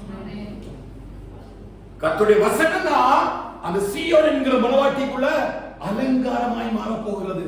இன்னைக்கு எல்லா காரியத்தையும் சபைக்குள்ள வைத்திருக்கிறார்கள். அந்த சபையில கர்த்தருடைய வசனம் என்கிற ஒரு காரியம் இன்னைக்கு. ஹல்லேலூயா. அதனாலதான் இன்னைக்கு வாலிப பசங்களானாலும் சரி, சபையானாலும் சரி, சபைகளுக்குள்ள சின்ன தடுமாற்றங்கள். கர்த்தர் சபைக்குள்ள கிரியை செய்ய முடியல, கர்த்தர் சபைக்குள்ள பிரவேசிக்க முடியல. ஏன் அப்படின்னா இந்த வார்த்தை தான் ஆண்டவராகிய இயேசு கிறிஸ்து. அவர்தானே கிருபையான சத்தியத்தை நிறைந்தவரை நமக்குள்ளே வாசம் பண்ணினார். அந்த ஒளிதானே எந்த மனுஷனையும் பிரகாசிக்கிற மெய்யான ஒளி. அந்த ஒளி இப்ப எங்க இல்ல? சபைக்குள்ள வருவதற்கு சபை அந்த ஒளியை உள்ள கொண்டு வரல. இதான் ஆண்டவர் சீயோன் குமாரத்தின் மேல சாட்டுகிற குற்றச்சாட்டு. அவர் செல்வமா தான் வளர்ந்தார், அவர் ரூபவதியா தான் வளர்ந்தார். அதை அவர் உருவாக்கும் பொழுது கர்த்தருடைய வார்த்தையை வாக்குத்தத்தத்தை சொல்லிதான் அவர் உருவாக்க. என்ன சொல்றாரு? நான் தெரிந்து கொண்டு இங்கே வாசம் பண்ணுவேன். அவர் சீயோனுக்குள்ள யார் வாசம் பண்ணணும்? கர்த்தர் யாரு? இயேசு கிறிஸ்து. அப்போ சீயோனாகிய நமக்குள்ள யார் வாசம் பண்ணணும்? இயேசுவாகிய வார்த்தை இருக்கணும். இருக்குதா? இயேசுவாகிய வார்த்தை சீயோனுக்குள்ள வாசம் பண்ணும்படிதான் உங்களையும் என்னை தெரிந்து கொண்டார். நீ எதற்காக தெரிந்து கொள்ளப்பட்டாய்? உன்னை பெருசா ஆசிரியப்பதற்கு ஒரு வீடு கட்டி, மாடு கட்டி, கோபுரம் கட்டி உன்னை வைப்பதற்காக ஒன்று கட்ட அடைக்கல. உன்னை எதுக்கு தெரியாதுமா? உனக்குள்ள நான் வாசம் பண்ணணும். அந்த சர்வவல்லமை தேவன் எனக்குள்ள வாசம் பண்ண விரும்புகிறார். எப்படி வாசம் பண்ணுகிறார்? வார்த்தையாக வாசம் பண்ணுகிறார். ஆனா இந்த சீயோனுக்குள்ள என்ன எண்ணம் அப்படின்னா வார்த்தையை உள்ள கொண்டு போறதுக்கு முடியல. வேற எல்லாத்துக்கும் அந்த சீயோனுக்கு டைம் இருக்குது. ஆடல் பாடல் நடத்துறதுக்கு டைம் இருக்குது, பண்டிகை கொண்டாடுறதுக்கு டைம் இருக்குது, எல்லாத்துக்கும் காரியத்துக்கும் இங்க நேரம் இருக்குது. வார்த்தைக்கான நேரங்கள் இங்கே இல்லை. ஒவ்வொரு சீயோன் குமாரத்திலும் உங்களை சோதித்து பாருங்கள். கர்த்தருடைய வார்த்தை உங்களுக்குள்ள வாசம் பண்ணுவதற்கு எவ்வளவு பிரயாசப்படுறீங்க? ஏன் முக்கியம் அப்படின்னா இந்த வார்த்தை யாருக்குள்ள இருக்குதோ அவங்க தான் மறுரூபம் அடைய முடியும். அவங்களுக்குள்ளதான் ஆவிக்குரிய அலங்காரம் உள்ளே செயல்படும். அதனால தாவீது சொன்னாரு, நான் பாவம் செய்யாதபடிக்கு உம்முடைய வாக்கை என் இருதயத்திலே என் இருதயத்தோடு என்ன இருக்குது? வார்த்தை இருக்குது. அது உள்ள இருக்கிறது வரையிலும் எனக்கு என்ன வராது? பாவம் வராது. ஏன்னா எந்த மனுஷனையும் பிரகாசிக்கிற மெய்யான ஒளி அந்த ஜீவ ஒளி. இந்த வார்த்தை எனக்குள்ள இருக்கும் பொழுது எவ்வளவு எதிரிகள், அதான் சொல்லுது, விருத்த சேதனம் உள்ளவனும் அசுத்தனம் இனி உன்னிடத்தில் வருவதில்லை. ஏன் அப்படின்னா உனக்குள்ள என்ன வந்துடும்? கர்த்தருடைய வார்த்தை வரப்போகுது. சீயோனே, கர்த்தர் மறுபடியும் உன்னை அலங்காரமா மாற்ற வருகிறார். மறுபடியும் உன் வல்லமை ஏன் வல்லமை இழந்த தெரியுமா? கர்த்தரோட வார்த்தை உனக்குள்ள கிரியை செய்யாததுனாலதான் அந்த வல்லமை இழந்து தருகிறார். கர்த்தருடைய வசனமாய் இந்த வார்த்தை உனக்குள்ள செயல்பட ஆரம்பிச்சுச்சுன்னா அந்த வல்லமை உன்னை என்ன செய்யும்? எழும்ப பண்ணும். ஹல்லேலூயா. சீயோன் 52 உள்ள சொல்றாரு இல்லையா, உன் வல்லமையை தரித்துக்கொள். ஏன் இந்த சீயோனுக்குள்ள வல்லமை இல்ல? கர்த்தருடைய வசனம் இல்ல. ஏன் சீயோனுக்குள்ள அலங்கார வஸ்திரம் இல்ல? வார்த்தை இல்ல. ஆண்டவர் சொல்ற மறுபடியும் உனக்குள்ள ஒரு வல்லமையை கர்த்தர் கொண்டு வருவார். ஒரு பெரிய ஒரு வல்லமைய, உன்னதத்தின் மகிமை, உன்னதத்தின் வல்லமையை கர்த்தர் உனக்குள்ள கொண்டு வருவார். அதுக்கு முதலாவது நீ என்ன பண்ணணும் அப்படின்னா அந்த கர்த்தருடைய வசனம் உனக்குள்ள என்ன செய்யணும்? வர வேண்டும். பாருங்க, அடுத்த தொடர்ந்து வாசிங்க. ஆகையால் எரேமியா சொல்றாரு, இந்த ஒரே ரீசனாலதான் சீயோன் மேல என்ன இருக்கு? உக்கிரம் வந்திருக்கு. இப்ப இதுல இருந்து எங்க வாசிக்கணும்னா புலம்பல் ஃபுல்லா வாசிக்கணும். கர்த்தருடைய உக்கிரம் யார் மேல இருக்கு? சீயோன் மேல இருந்து. என்ன உக்கிரம் பாத்தீங்கன்னா 1ஆம் அதிகாரத்திலிருந்து 5ஆம் அதிகாரம் வாசி ஃபுல்லா வாசிக்கும் போதுதான் ஜனம் பெருத்த நகரி அப்படிங்கிற பண்டிகை நாட்கள் இல்ல, அந்த குமாரத்துல எல்லாம் சாப்பாடு இல்லாம, ஆசாரியர்களுக்கு வஸ்திரம் இல்லாம, எல்லாம் வீதிகளில கண்ணீரா ஓடுறாங்கன்னு சொல்லி ஒரு புலம்பப்படுது இல்லையா? அதுக்கு முக்கியமான ரீசன் இங்கதான். என்ன அப்படின்னா இந்த வசனம் அவளுக்கு நிந்தையா இருந்த காரணத்தினால கர்த்தருடைய அந்த உக்கிரமான கோபத்தின் பாத்திரத்தை எரேமியா கையில் வச்சிருக்காரு. அல்லேலூயா. இப்ப அடுத்தது பாருங்க, 13வது வசனத்தை வாசிங்க. அவர்களில் சிறியோர் முதல் பெரியோர் மட்டும் ஒவ்வொருவரும் பொருளாசைக்காரர். அல்லேலூயா. பாருங்க, இப்ப நம்ம புலம்பல்ல வாசித்தோம் அப்படின்னா சிறியவர் முதல் பெரியவர் வரை மூர்ச்சையற்று கிடக்கிறார்கள். அவங்களுக்கு அப்பம் இல்ல, சாப்பிடுறதுக்கு ஆகாரம் இல்ல. பொன்னை போல இருந்த அந்த சீயோன் குமாரர்கள் இந்த வீதிகளில் அப்பத்துக்காக அலைந்து ஓடுகிறார்கள். யார்? சீயோன் குமாரர்கள். சீயோன்ல சின்ன பிள்ளைகள், வாலிப பிள்ளைகள், டீனேஜ் பிள்ளைகள் எல்லாருமே என்ன பண்றாங்கன்னா வாழ்க்கையில கஷ்டத்துக்கு மேல கஷ்டம், பாடுகள் மேல பாடு. என்ன காரணம் அப்படின்னா இந்த சீயோனுடைய அந்த குமாரத்திகள் என்ன பண்ணாங்கன்னா தங்களுடைய பிள்ளைகளையும் எடுத்து விட்டார்கள். ஆமென். இப்ப சீயோனுடைய அந்த சூழ்நிலை எப்படி இருக்குன்னு பாத்தீங்கன்னா வசனம் அவளுக்குள்ள இல்லாத காரணத்தினால இப்ப எங்க பாதிப்பு ஏற்படுது? பிள்ளைகளுக்கும் பாதிப்பு ஏற்படுது. உபாகமத்தில் ஆண்டவர் தெளிவா சொன்னாரு, நீ படுக்கும் பொழுதும் எழுந்திருக்கும் பொழுதும் உட்காரும் போதும் நடக்கும் பொழுதும் இந்த வசனத்தை எல்லாம் நீ வச்சு ஜெபம் பண்ணு. அது மாத்திரமல்ல உன் பிள்ளைகளுக்கு சொல்லி சொன்னாரா இல்லையா? எனக்கு கவனிக்கிறீங்களா? அப்போ இந்த அலங்காரம் எங்க மாறுது பாருங்க. இப்ப சீயோன் குமாரத்தினுடைய சின்ன ஒரு கெடுதல், ஒரு குடும்பத்துல ஒரு சீயோன் குமாரத்தினுடைய கெடுதல் யாரை பாதிக்குது? சந்ததியை பாதிக்குது. சிறு வயது முதல் கொண்டே நீங்க கர்த்தருக்கு பயப்படுற பயத்தையும் தேவனுடைய வார்த்தையும் அவருடைய அபிஷேகத்தையும் அவருடைய வல்லமையையும் அவர் நடத்தி வந்த விதங்களையும் அவனுக்கு சொல்லிக் கொடுக்கும் பொழுது கண்டிப்பா இந்த சீயோனுடைய அந்த சிறியவர் பெரியவரும் தேவனுடைய வார்த்தையை கற்றுக்கொள்வார்கள். ஆண்டு என்ன பார்க்கிறாரு? கர்த்தருக்கு பயப்படுற பயம் உனக்கு உன் பிள்ளைகளுக்கு உண்டாயிருக்கணும். உன் வாழ்நாள் நீடித்திருப்பதற்கு உன் தாயையும் தகப்பனையும் கனம் பண்ணணும். பண்ணணுமா இல்லையா? இதை யார் சொல்லிக் கொடுக்கணும்? தாய் தகப்பன் சொல்லிக் கொடுக்கணும். வேதத்தின்படி வாழ்வதற்காக தான் கர்த்தர் நம்மை அழைத்திருக்கிறார். உலகத்தில் நிறைய காரியங்கள் இருக்கிறது. உலகம் நிறைய காரியங்கள் நமக்கு சொல்லிக் கொடுக்கும். இது ஒன்று நமக்குரியதல்ல. வேதம் நமக்கு என்ன கற்றுக் கொடுக்கிறது? ஹல்லேலூயா. கர்த்தருக்கு பயந்து ஒரு வழியில் நடக்கிறவனோ அவன் பாக்கியவான். ஹல்லேலூயா. வேதத்தின்படி கர்த்தருடைய வேதத்தில் மிகவும் பிரியமா இருக்கிற மனுஷன் பாக்கியவான். அவனுடைய சந்ததி பலத்திருக்கும். செம்மையான வம்சம் ஆஸ்வதிக்கப்படும். ஆஸ்தியும் ஐஸ்வர்யம் அவன் வீட்டில் இருக்கும். அவன் ஒருபொழுதும் தள்ளாடுவதில்லை. இறங்கி கடன் கொடுத்து தன் காரியங்களை நியாயமாய் செய்கிற மனுஷன் பாக்கியவான். இது எல்லாம் யார்கிட்ட இருக்கும் அப்படின்னா கர்த்தருடைய வார்த்தைக்கு மிகவும் பிரியமாய் இருக்கிற மனுஷன் பாக்கியவான். ஹல்லேலூயா. சத்தமா ஆமென் சொல்லுங்க பார்க்கறார். அப்ப சீயோனை கர்த்தர் பார்க்கறார். சீயோன் என்ன சொல்றாரு? கர்த்தர் பார்க்கறார். எதுக்கு பார்க்கறார் அப்படின்னா முதலாவது எதிர்பார்க்கிற விஷயம் என்ன அப்படின்னா கர்த்தருடைய வசனம் அந்த சீயோனுடைய குடும்பத்தின் மீது இருந்தார். மற்ற எல்லாத்தையும் விட்டுருங்க. முதலாவது நம்முடைய குடும்பத்தை கர்த்தர் பார்க்கிறார். தாய் தகப்பன் பிள்ளைகள். இது ஒரு சீயோனுடைய குடும்பம். இந்த சீயோனை கர்த்தர் அழகாக ரூபவதியாக செல்வ செழிப்பாக கர்த்தர் நினைச்சார். தமக்காக தெரிந்து கொண்டு ஆவிக்குரிய சகல ஆசீர்வாதங்களால் நம்மை ஆசீர்வதித்து வைத்திருக்கிறார். அப்படி ஆசீர்வதித்த தேவன் நமக்குள்ளே வாசம் பண்ணும்படி விரும்புகிறார். ஆனா சில இடங்களிலே கர்த்தர் இந்த சீயோனை சோதித்து பார்க்கிறார். இல்லையா? தாவீதாக 14 சொல்றார், என் இருதயத்தை பரிசோதித்து ராக்காலங்களில் புடமிட்டு பார்த்தோம், அதில் ஒன்றும் காணாதது.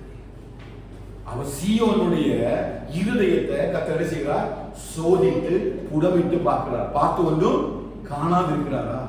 அப்படி பார்க்கும் பொழுதுதான் இங்க இருதயத்துல தாவீது சொன்ன அந்த வார்த்தை அங்க இல்லை.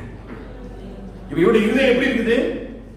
பொருளாசையினால் நிறைந்திருக்கிறது. சிறியவர் முதல் பெரியவர் வரை எந்த பாகுபாடு வித்தியாசம் இல்லாம யாருக்குள்ள கர்த்தருடைய வார்த்தை இருக்கணும்னு விரும்பினாங்களோ, எந்த வார்த்தையை வச்சு ஆண்டவர் ஆஸ்வதித்தாரோ, எப்படி அவங்களை பிளஸ் பண்ணாங்களோ அந்த தேவனுக்குரிய மகிமையும் கனத்தையும் இவர் கொடுக்காம சிறியவர் முதல் பெரியவர் வரையிலும் எதை தேடுறாங்க?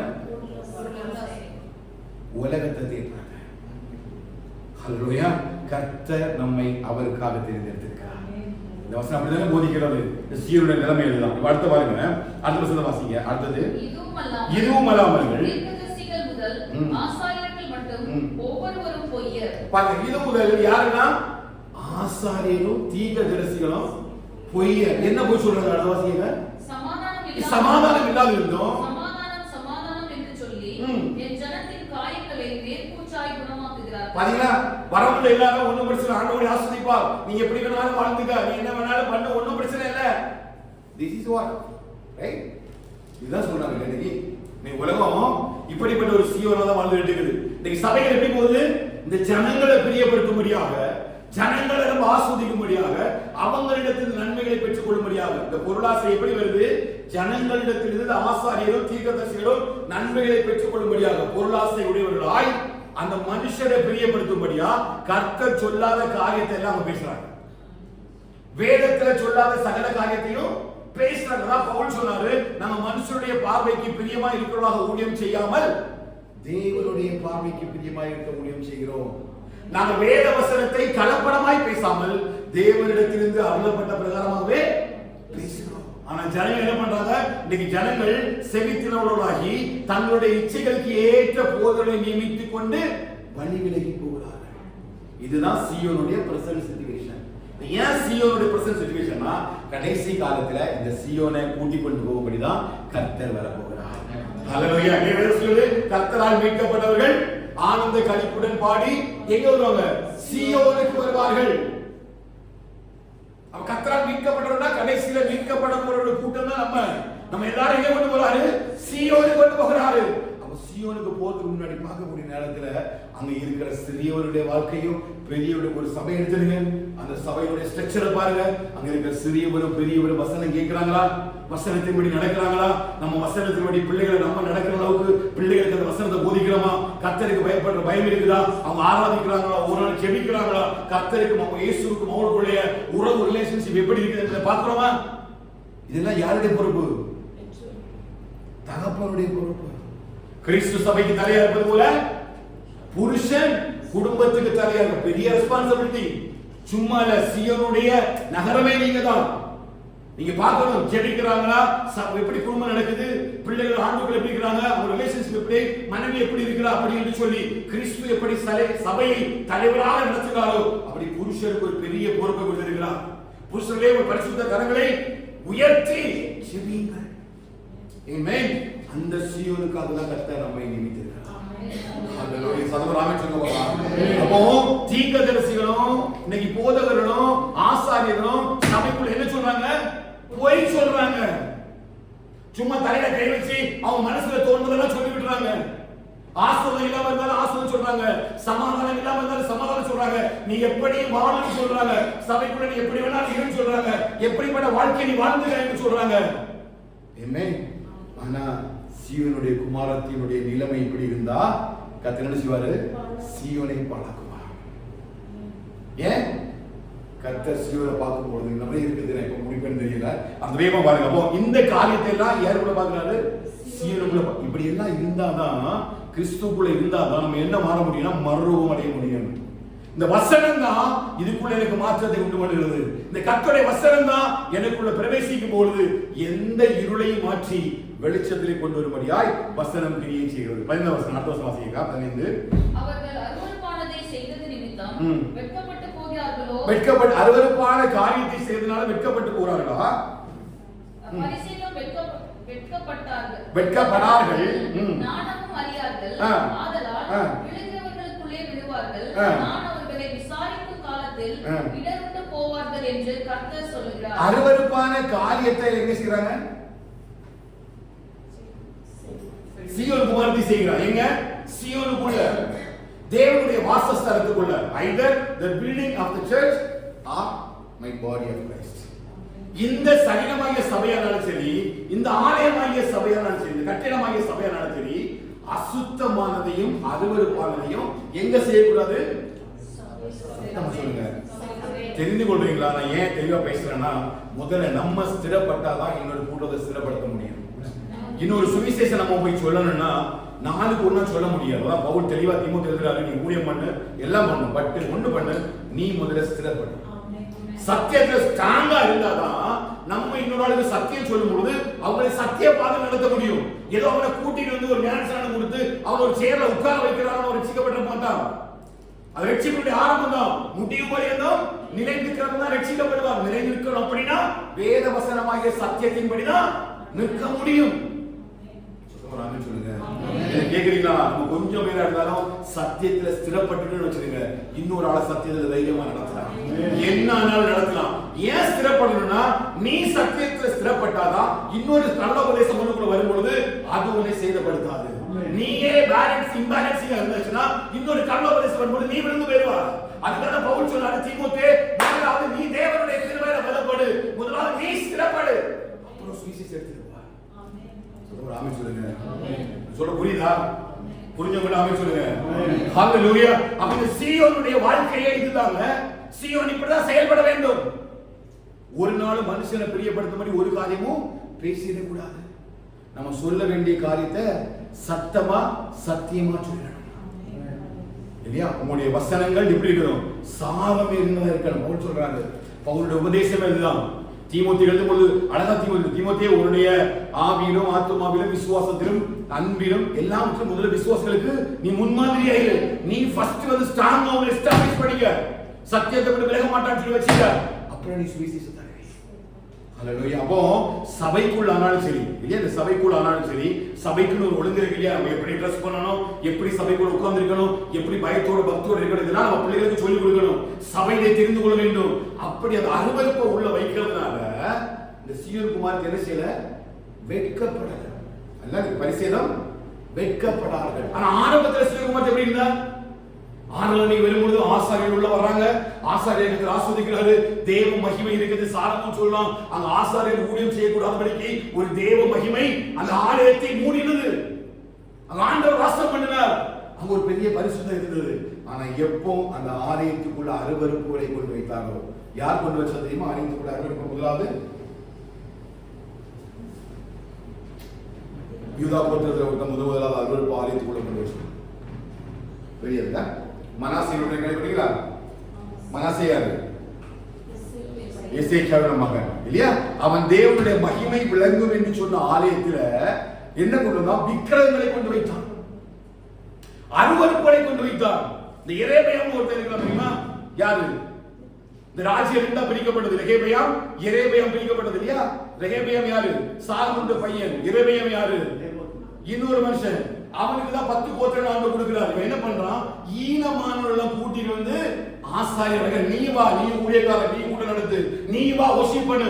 ஈனமானவர்கள் யாரெல்லாம் கர்த்தரை விட்டு விலகி இருந்தாரோ அத்தனை பேரையும் வேதம் சொல்லுது. எரேமியாம் ஈனமானவர்களை கொண்டு வந்தீங்க ஆசாரிய இடத்தை நிறுத்ததுனால கர்த்தருடைய ராஜ்யத்தை ஒளிந்து போக பண்ணினான். அவ தேவனுடைய ஸ்தலம் அருவருப்புகளை சுமக்கவே கூடாது. அதுக்கு ஒரு தகுதி இருக்குது, அதுக்கு ஒரு நிக்கிறதுக்கு ஒரு தகுதி இருக்குது. கர்த்தருடைய அழைப்பு ஒன்று இருக்குது. கர்த்தரோட பயன்படுத்தணும், பண்படுத்தணும், பரிசுத்தமா வாழணும். நீ நிக்கிறதுக்கு ஒரு பெரிய ஒரு கிருபையை கர்த்தர் கூட உண்டு பண்ணணும். நான் சொல்றேன் புரியுதா? இது எல்லாமே இதுதான் அருவருப்பு. அது மாத்திரமல்ல, இருதயமாகிய சபைக்குள்ள இங்க நம்ம பழைய மாதிரி இந்த மொபைல நோண்ட நேரம் பாட்டு கேட்கிறது, உலகத்துக்குரிய காரியங்களை செய்கிறது, இதெல்லாம் கேட்கும் பொழுது இந்த சரீரமாகிய சபைக்குள்ள யார் இருக்கிறா? புரியுதா? இதுக்குள்ள யார் வாசம் பண்றார்? இயேசு கிறிஸ்து வாசம் பண்றார். அப்போ நம்ம உலகத்துக்குரிய காரியங்களை பார்க்கும் பொழுது, அதை கேட்கும் பொழுது, முழு கவனம் அதுக்குள்ள போகும் பொழுது இப்ப யார் தீட்டுப்படுறா? சரீரமாகிய ஆலயம் தீட்டுப்படுது. ஒருவன் தேவனுடைய ஆலயத்தை கெடுத்தால், சத்தமா சொல்லுங்க, ஒருவன் தேவனுடைய ஆலயத்தை கெடுத்தால் தேவன் அவனை கெடுப்பார். அவன் ரெண்டுமே ஓகே தான். இந்த கட்டிடமாகிய சபைக்குன்னு ஒரு ரூல்ஸ் இருக்குது, சரீரமாகிய சபைக்குன்னு ஒரு ரூல்ஸ் இருக்குது. நீ தேவையில்லாத பார்க்கவும் கேட்கவும் கூடாது, தேவையில்லாத காரியம் இல்லத்தை ஆளுகை செய்யக்கூடாது. ஏன் அப்படின்னா உள்ள கர்த்தர் வாசம் பண்ணுகிறார். அப்படி நீ பார்க்கிற ஒவ்வொரு காரியம், உலகத்துக்குரிய காரியங்கள் எல்லாம் இங்க உள்ள இருக்கிற இயேசுவை துக்கம் அடைய பண்ணலாம். ஒரு சரீரமாகிய ஆலயம் கெட்டு போய்விடும். சரீரமாகிய ஆலயத்துக்குள்ள வாசம் பண்ணுகிற தேவன் மனஸ்தாபப்படுவார். அப்ப இது ரெண்டுமே அருவருப்பு நிறைந்த இடமாக மாறிவிட்டார். நம்ம ஆராதிக்கிற இடமாக இருக்கலாம், சரிதான். நம்ம ஆண்டவர் வந்து வாசம் பண்ணக்கூடிய இந்த ஆலயமாகவும் இருக்கிறார். ரெண்டு நினைச்சக்கூடாது, அருவருப்பு அடைந்து விடக்கூடாது. நம்ம பேசுகிற காரியம் ரொம்ப தாவின வார்த்தை பிடிக்கும், எனக்கு ரொம்ப பிடிக்கும். பொய் உதடுகளுக்கும் கபட நாவுக்கும் என்னை விலகிப்பார். அடிக்கடி செபிக்கிற ஜெபம் அப்படிதான்.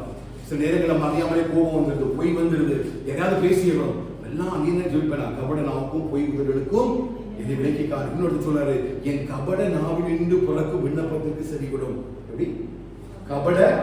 கபடமற்ற நாவில் இருந்து இல்லையா எனக்கு பிறக்க விண்ணப்பம் சொல்ல முடியுமா? கபடம் இல்லாத நாவுகளில் இருந்து விண்ணப்பம் பண்றோமா? இது எல்லாமே எதை முன்குறிக்கிறது? கர்த்தர் எனக்குள்ள வாசம் பண்ணுகிறார். தேவன் வாசம் பண்ணுற ஆலயம். இதுல கோபம் வரக்கூடாது. கோபம் கொண்டாலும் பாவம் செய்யாது. சூரியாஸ்தமனம் என்பதால ஒரு கோபம் என்ன செய்யுது? படுக்கைக்கு போற முன்னாடி கோபம் முடிச்சிடணும். ஏமே இது வரும்தான், ஆனா அது இருக்கக்கூடாது. இதெல்லாம் என்னன்னு கேட்டீங்கன்னா மாம்சத்துக்குள்ள வருகிற அருவருப்புகள். இது ஏன் எனக்குள்ள இருக்கக்கூடாது அப்படின்னா, நீ யார் வாசம் பண்ணுகிறா? தேவன் வாசம். அதான் புரிஞ்சிருக்க வாழல. நீங்களே தேவனுடைய ஆலயமாய். ரெண்டு ஆலயம் தெரிஞ்சிருக்கணும். ஒண்ணு எங்க சரீரமாய ஆலயம், நம்ம கிறிஸ்துவனுடைய சரீரமாக இருக்கணும். அப்ப இதுக்குள்ள என்ன வரக்கூடாது? அருவருப்பு வரக்கூடாது. இந்த கட்டிடமாகிய சபைக்குள்ள என்ன செய்யக்கூடாது? அருவருப்பு வந்துடக்கூடாது. ரெண்டையும் நம்ம பாதுகாக்கணும். இது எல்லாத்தையும் நான் சீவனை கத்தனை செய்யறா கூர்ந்து கவனிக்கிறான். இப்ப அடுத்து தோல வாசிங்க. 14 விசாரிக்கும் காலத்தில் இடர்ந்து போவார்கள் என்று கர்த்தர் சொல்கிறார். வழிகளிலே நின்று பூர்வ பாதைகள் எவை என்று விசாரித்து நல்ல வழி எங்கே என்று பார்த்து அதிலே நடவுங்கள். அப்பொழுது உங்கள் ஆத்துமாவுக்கு இளைப்பாறுதல் கிடைக்கும் என்று கர்த்தர் சொல்லுகிறார். பாருங்க, ஓன் பண்றாரு. உங்க வழி நல்ல வழி என்னன்னு பார்த்து நடங்க. இன்னும் உனக்கு என்ன வழி தெரியல? நல்ல வழி தெரியல. ஏன் என் நடைகள் அதான் தாவீது ஒரு ஜெபம் பண்ற வசனத்துல என்ன காலடிகள் வலுவாதபடிக்கு உம்முடைய வழிகளில் என் நடைகளை ஸ்திரப்படுத்தும். எப்படி? என் காலடிகள் வலுவாதபடிக்கு. எங்கிருந்து வலுவாதபடிக்கு? உம்முடைய பாதைகளை விட்டு வலுவாதபடிக்கு உம்முடைய வழிகளில் என்னுடைய நடைகளை ஸ்திரப்படுத்தும். என்னுடைய கால்கள் அவருடைய நடைகளில அவருடைய வழிகளில நடக்கும் பொழுது நான் இடர்வாத இருப்பேன் இல்லையா? அதுதான் இங்க சொல்றாங்க. இந்த சீயோன் குமாரத்தை என்ன பண்ண அப்படின்னா, இவன் எல்லாவற்றையும் இழந்துட்டார். தேவனுடைய கர்த்தருடைய வசனம் இல்ல, பொய் ஆசாரியரை தீர்க்க வச்சிருக்கிறார், தரிசனம் இல்ல, அவரோட வாழ்க்கையில ஒண்ணுமே இல்ல. இவன் என்ன பண்றானா, எந்த வழியில நடக்கணும்னு அவனுக்கு எந்த பாதைகள் நடக்கணும் அவனுக்கு தெரியல. அதனால அவனுக்கு பூர்வ பாதைகள் எவை இருந்துச்சு. பூர்வ பாதைகள்னா அந்த 134 செகண்ட்ல பார்த்து சீயோனை தெரிந்து கொண்டு அந்த பாதைகளில் நடக்கும்படி கர்த்தர் மறுபடியும் சீயோனை அழைக்கிறார். 19 வருஷம் வாசிங்க. பூமியே கேள், இந்த ஜனங்கள் என் வார்த்தைகளை கேளாமல் இருந்து என் நியாயப்பிரமாணத்துக்கு செவி கொடாமல் அதை வெறுத்து விடுகிறார்கள். அவர்கள் மேல் நான் அவர்கள் நினைவுகளின் பலனாகிய தீங்கை வரப்பண்ணுவேன். அர்த்தம் பாருங்க, என்ன பண்ணாங்க? நியாயப்பிரமாணத்துக்கு செவி கொடாமல் அதை வெறுத்து விடுகிறார்கள். என்ன நியாயப்பிரமாணம்? நம்ம ஒன்றும் தெரியாது. நியாயப்பிரமாணம் என்னன்னு தெரியாது, கட்டளை என்னன்னு தெரியாது. எத்தனை கட்டளை இருக்குது? எத்தனை நியாயப்பிரமாணம் இருக்குது? 613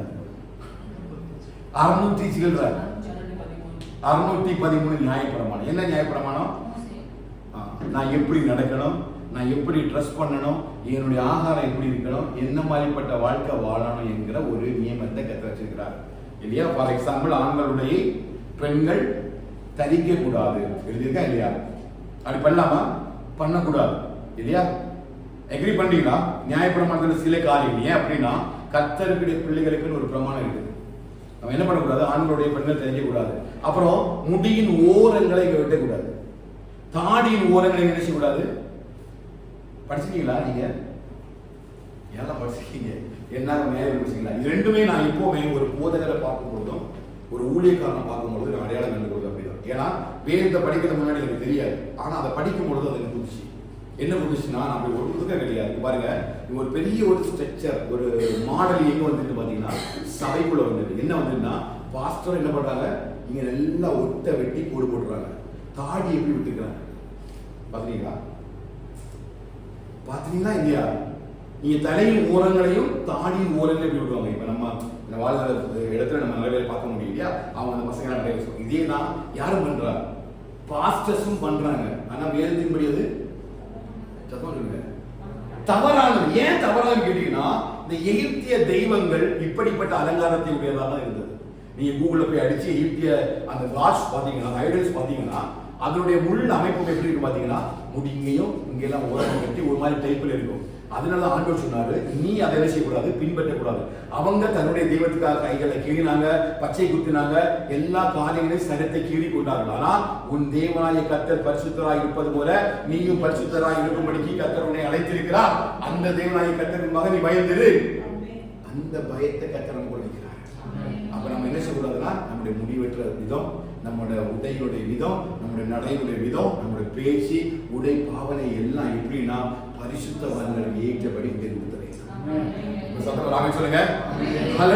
இதுதான் நியாய பிரமாணத்தை மீறுவது. நியாயமான ஒரு பிரமாணம். சாலமோன் சொல்றாரு, இவைகளால் நீதி, நியாயம், விதானம் என்பவைகளை பற்றிய அறிவை நீங்கள் அடையலாம். இதெல்லாம் பார்க்கிறார். இப்போ இந்த மெசேஜுக்குள்ளேயே நம்ம வரல. 7:30 போகுது. ஓகே, இப்போ எரேமியாவின் புத்தகம் 7வது அடுத்த அதிகாரத்தை பாருங்க. அடுத்த அதிகாரத்தை பாருங்க, 9வது வசனத்தை வாசிங்க. நீங்கள் திருடி கொலை செய்து விபச்சாரம் பண்ணி காமாலுக்கு தூபம் காட்டி நீங்கள் அறியாத அந்நிய தேவர்களை பின்பற்றி பிற்பாடு வந்து என் நாமம் தரிக்கப்பட்ட இந்த ஆலயத்திலே எனக்கு முன்பாக நின்று இந்த அருவருப்புகளை எல்லாம் செய்வதற்காக விடுதலை பெற்றிருக்கிறோம் என்று சொல்வீர்களோ? என் நாமம் தரிக்கப்பட்ட இந்த ஆலயம் உங்கள் பார்வைக்கு கள்ளர் குகையாயிற்றோ? இதோ நானும் இதை கண்டேன் என்று கர்த்தர் சொல்லுகிறார். சொல்லுகிறார். நான் முந்தி என் நாமம் விளங்க பண்ணின சீலோவில் உள்ள என் ஸ்தலத்துக்கு நீங்கள் போய் இஸ்ரவேல் ஜனத்தினுடைய பொல்லாப்பி நிமித்தம் நான் அதற்கு செய்வதை பாருங்கள். நீங்கள் இந்த கிரியைகளை எல்லாம் செய்தீர்கள். நான் உங்களுக்கு ஏற்கனவே சொல்லி வந்திருந்தும் நீங்கள் கேளாமலும் நான் உங்களை கூப்பிட்டும் நீங்கள் உத்தரவு கொடாமலும் போனபடியினால் என் நாமம் தரிக்கப்பட்டதும் நீங்கள் நம்பிக்கை கொண்டிருக்கிறதுமான இந்த ஆலயத்துக்கும் உங்களுக்கும் உங்கள் பிதாக்களுக்கும் நான் கொடுத்த ஸ்தலத்துக்கும் நான் சீலோவுக்கு செய்தது போல செய்வேன். ஆமென். என்ன சொல்றாரு அப்படின்னா சீலோ ஞாபகம் இருக்கா? எங்க இருக்கு சீலோ? சாமுவேல் இல்லையா? அதாவது இந்த உடன்படிக்கை பெட்டி, கர்த்தருடைய பெட்டி தாவீதுடைய நாட்கள் வருகிறது எங்க இருக்குன்னா சீலோல இருந்தது. அதனாலதான் நம்ம 1 சாமுவேல் படிக்கக்கூடிய நேரத்துல இங்க அண்ணாடும் அவருடைய புருஷனும் அவங்க வெளிநாடு எல்லாம் சேர்ந்து கர்த்தருடைய நாமத்தை தொழுது கொள்ளும்படியா வருஷந்தோறும் சீலோவுக்கு வருவார்கள். இந்த சீலோவுக்கு முடிவு என்ன வந்துச்சு? இந்த இஸ்ரவேலை ஃபுல்லுமா ஆண்டவருங்க அசீரியா கையில கொடுத்து அதை உடைத்து அடித்து போட்டார். அதை போல நான் சீயோனாகிய உங்களுக்கும் செய்ய போறேன்.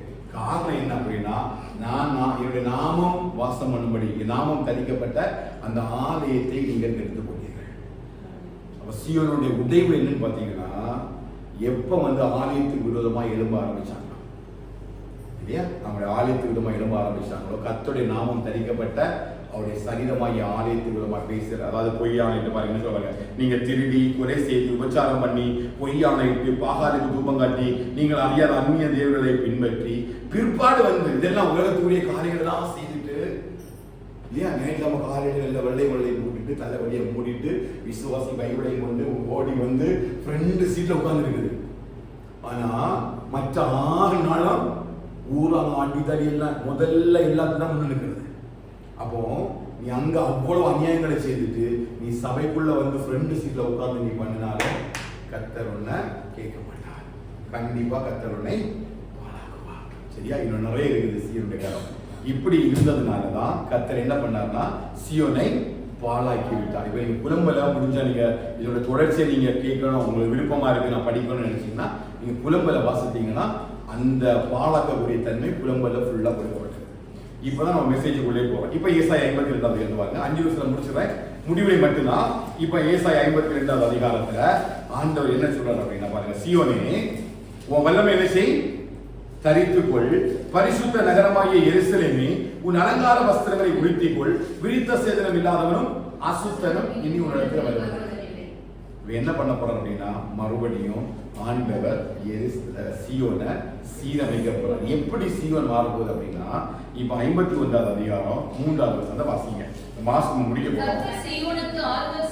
கர்த்தர் சீயோனுக்கு ஆறுதல். ஏன்னா அங்க புலம்பல படிச்சோம், ஆறுதல் செய்ய ஆள் இல்ல, தேற்றுவார் ஆள் இல்ல, கண்ணீரும் கவலையுமா குத்துயிரும் கொலையுமா இருக்கிறார். யாரு?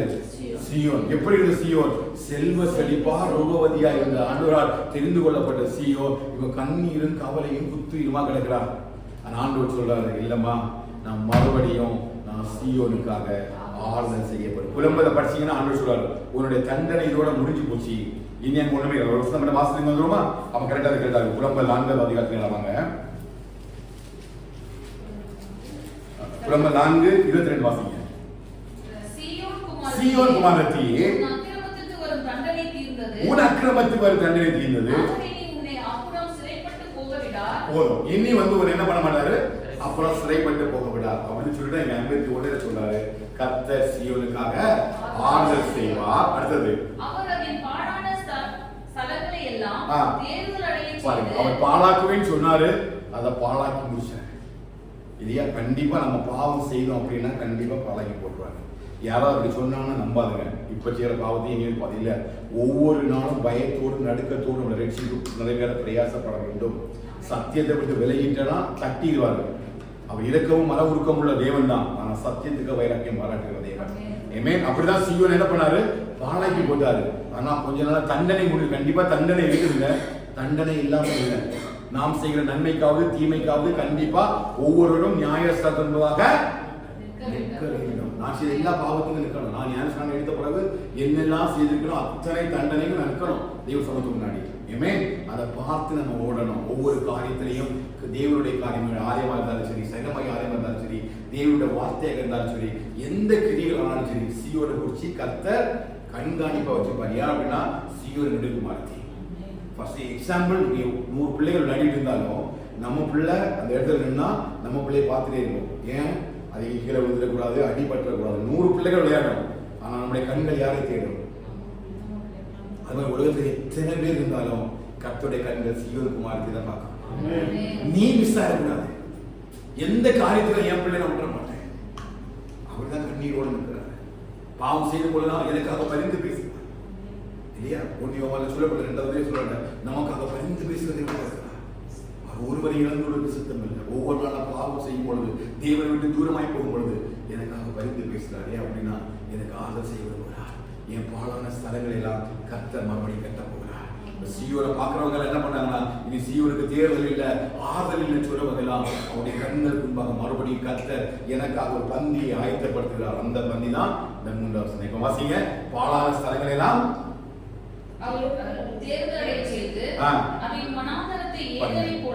வனாந்திரத்தை ஏதேனை போலவும், ஏதேன்னா கர்த்தர் வாசம் பண்ணுகிற இடம், கர்த்தர் உலாவுகிற இடம். சீயோனே இவ்வளவு நாள் பாழாக்கப்பட்டிருந்தா, தூசி பிடிச்சிருந்தது, அங்க யாருமே வரல உன்னை பாக்குறதுக்கு.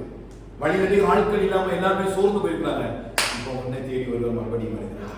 எப்படி எபூசியருடைய கையில இருந்து தாவீதை வச்சு அதை சீயோனை மாற்றினாரோ, மறுபடியும் கர்த்தர் உன்னை உருவாக்கப்படி விரும்புகிறார். நீங்க வல்லமை நீ தரிசிக்க. இதுவரை நடந்ததெல்லாம் போட்டோம், இதுவரை நீ சத்தியத்தை வெளியே கொண்டெல்லாம் இருக்கட்டும், இதுவரை வார்த்தைக்கு முக்கியத்துவம் கொடுக்காத எல்லாமே இருக்கட்டும். இனிவா இது கடைசி காலம். நாட்கள் பொல்லாதவர்களாக இருக்கப்படினால் காலத்தை பிரோஜனப்படுத்திக் கொள்ளுங்கள். மதியற்றவர்களாக இராதபடிக்கு, ஞானமற்றவர்களாக இராதபடிக்கு ஞானம் உள்ளவர்களை போல நடந்து கொள்ளுங்கள். இப்ப சொல்றாரு, சீயோன் எனக்கு சொந்தம். நான் எப்படி மாற்ற போறேன்னா, அதை ஏதேன போல நான் மாற்ற போறேன். ஹல்லேலூயா. ஆண்டவர் உங்க மத்தியில உலாவ போகிறார். உங்களுடைய இருதயத்தில் உலாவ போகிறார். இதை ஜனம் பார்க்க தான் போகுது. சில பேருடைய வாழ்க்கையில ஏதேன் தோட்டத்தினுடைய அந்த மகிமையை கர்த்தர் உணர வைக்க போகிறார். உங்களுக்குள்ள கர்த்தர் வாசம் பண்ணுகிறது, அவர் உலாவுகிறதை ஜனங்கள் பார்ப்பாங்க. உங்களுக்குள்ள சத்தியம் வாசம் பண்ண ஜனங்கள் பார்ப்பாங்க. உன் வார்த்தையில சத்தியம் வெளிப்படும், உன் ஊழியத்தில் சத்தியம் வெளிப்படும். உன் எல்லா கிரியைகளும் கர்த்தர் உன்னோடு கூட இருக்கிறதை கண்டுகொள்வார்கள். எதை விசுவாசிக்கிறீங்க? ஏன் அப்படின்னா நீ பாழாக்கப்பட்ட சீயோன் அல்ல, ஏதோனை போல மாற்றப்பட்ட சீயோன். அடுத்த வாசிங்க. அடுத்த சொல்றாங்க, எப்படி மாறுது? கர்த்தரின் தோட்டமாய் மாறுது. கர்த்தரின் தோட்டம்னா ஏதேன் தோட்டம் இல்ல, ஆவிக்குரிய தோட்டம், ஆவியின் கனிகளை உடைய தோட்டமாய் மாறுது. இப்ப உங்களுக்குள்ள அன்பு, சந்தோஷம், சமாதானம், இச்சையடக்கம், பொறுமை எல்லாத்தையும் அப்படியே வச்சிருக்காங்க. இவ்வளவு உங்களுக்கு என்ன இல்லை? அன்பு இல்லை, கோபப்பட்டா, டென்ஷன் இருந்தா, எதை அடிச்சாலும் மாதிரி இரிட்டேஷனாவே இருக்குது. கர்த்தருக்குள்ள வாழ முடியல, எழுத முடியல, ஓட முடியல. ஆனா ஆண்டவர் சொல்றாரு, இல்ல, நான் மறுபடியும் அவனை சீரமைக்கிறேன், மறுபடியும் அந்த வல்லமை அவனை கூட கொண்டு வரேன், மறுபடியும் அலங்கார வஸ்திரம் அவனை உடுத்திக்க போறேன். என்ன அப்படின்னா, கர்த்தருடைய தோட்டத்தில் கூடிய ஆவிக்குரிய கனிகளை கர்த்தர் கூட பெருக பண்ணுகிறார். அது இருந்தால் தானே கர்த்தருக்கு உதவ முடியும். அது இருந்தால் தானே நீ தேவனுடைய தோட்டத்தில் வாசம் பண்ணுகிற நகரமாய் மாற முடியும். கர்த்தர் ஆவிக்குரிய கனிகளை அவனுக்குள்ள வருகிறாரு. அப்படி வரும்போது என்ன பண்ணுவாங்க?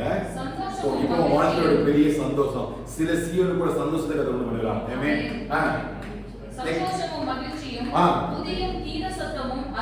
ஹல்லேலூயா. இப்போ எப்படி பார்த்து நம்ம பார்த்த ஒரு சீயோன் இல்லையா? புலம்பல்ல பார்த்தோம், எரேமியால பார்த்த ஒரு சீயோன் எப்படி இருந்தது? அவாந்திர வழியை போல, வனாந்திரத்தை போல இருந்தான்னு சொல்லி, இல்லப்பா ஒரு எல்லா காரியத்தையும் முடிச்சிடுறேன், இப்ப நீ மறுபடியும் வல்லமை எடுத்துக்க. ஹல்லேலூயா. ஆறுதலை கத்த சொல்ற ஒரு உன்னதத்தினுடைய வல்லமையை நான் தான் மறுபடியும் சொல்ல, உங்களுக்குள்ள கத்த கற்பிக்கப்பட்டிருக்கிறார். உங்களுக்கு தெரிஞ்சோ தெரியாமலோ ஆறுதல் எடுத்துக்கிற ஒரு வல்லமை உங்களுக்கு ஒரு சின்ன ஒரு ஃபயர் ஆகி இருக்குது. கத்தோட மறுபடியும் ஏதேன போல மாற்ற போறாரு. உங்களோட வாழ்க்கையை கத்தரி போடுறது போல மாற்ற போறாரு. சந்தோஷம், சமாதானம், கீழ சத்தமும், மகிழ்ச்சியும் உங்க குடும்பத்தில் நிறைவாக இருக்கும். விசுவாசிக்கிறீங்களா? ஏற்றுக்கொள்றீங்க? மறுசீரமைக்கப்பட்ட சீயோனாய் கர்த்தர் நம்முடைய சபை உருமாற்ற போகிறார். நம்ம சொன்ன இன்னையிலிருந்து கர்த்தர் சபைக்குள்ள வேற மாதிரி உள்ளவர்களுக்கு எடுத்துட்டு போறாரு. நம்ம சில அற்புதங்களை, அதிசயங்களை சபைக்குள்ள நம்ம பார்க்க தான் போகிறோம். நமக்குள்ள சந்தோஷத்தை, சமாதானத்தை, கழிப்பை கொண்டு பண்ண கூடாது. இந்த இடம் கர்த்தருடைய தோட்டத்தை போலவும் ஏதனை போலவும் மாறணும். அப்படிப்பட்டதான கிரியை தான் கர்த்தர் நம்முடைய சபைக்குள்ள ஏற்படுத்த போகிறார். நம்மையும் கர்த்தர் மாற்றி அமைக்க போகிறார். நாம மாற்றி அமைக்கப்பட்ட சீயோனாய் மாறுவோம். இப்ப நம்ம சொல்ல முடியும், கர்த்தரால் மீட்கப்பட்டவர்கள் ஆனந்த கரைப்புடன் பாடி சீயோனுக்கு வருவார்கள். நித்திய மகிழ்ச்சி அவர் தலைமையில் இருக்கும். சஞ்சலம் தவிப்பும் ஓடி போகும். விசுவாசியை மட்டும் அமைச்சுள்ளார். எல்லாம் கர்த்தரால் தீர்க்கப்பட்டு மறுரூபம் அடையப்பட்டுள்ளன. சீயோனாய் கர்த்தர் மாற்றுவாராக, சீயோன் குமாரத்தியாக கர்த்தர் மாற்றுவாராக. அப்படிப்பட்ட கிரியை கர்த்தர் கூட பெருக பண்ணட்டும். கர்த்தர் நம்மை ஆசீர்வதிப்பாராக. ஆமென். ஒரு வசனம் சகரியா 8ஆம் அதிகாரத்தின் முதல் 3 வசனங்களை வாசித்து அப்படி எழுப்பி இருக்கலாம். சகரியா 8ஆம் புஸ்தகம் 8ஆம் அதிகாரம் முதல் 3 வசனங்களை.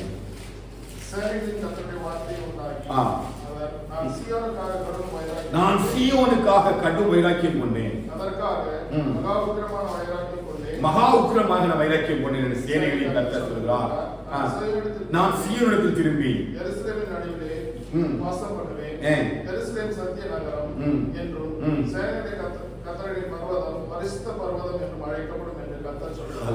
இனி நம்ம யாரு? பரிசுத்த பர்வதம். கர்த்தர் நமக்காக வைராக்கியம் கொண்டிருக்கிறார். நம்மளை கத்த விட மாட்டார். ஆமென். சகரியா 8:1-2-3 தான் அவர் தெளிவா சொல்றார் பாருங்க. நான் சீயோனுக்காக வைராக்கியம் கொண்டிருக்கிறேன். அல்லேலூயா. உங்களுக்காக எனக்காக கர்த்தர் வைராக்கியம் வச்சிருக்கிறாரு. இனி நீங்க மனாந்திரமோ அவாந்திர வெளியோ அல்ல, நீங்கள் ஏதேனும் கர்த்தருடைய தோட்டமா இருக்கிறார்.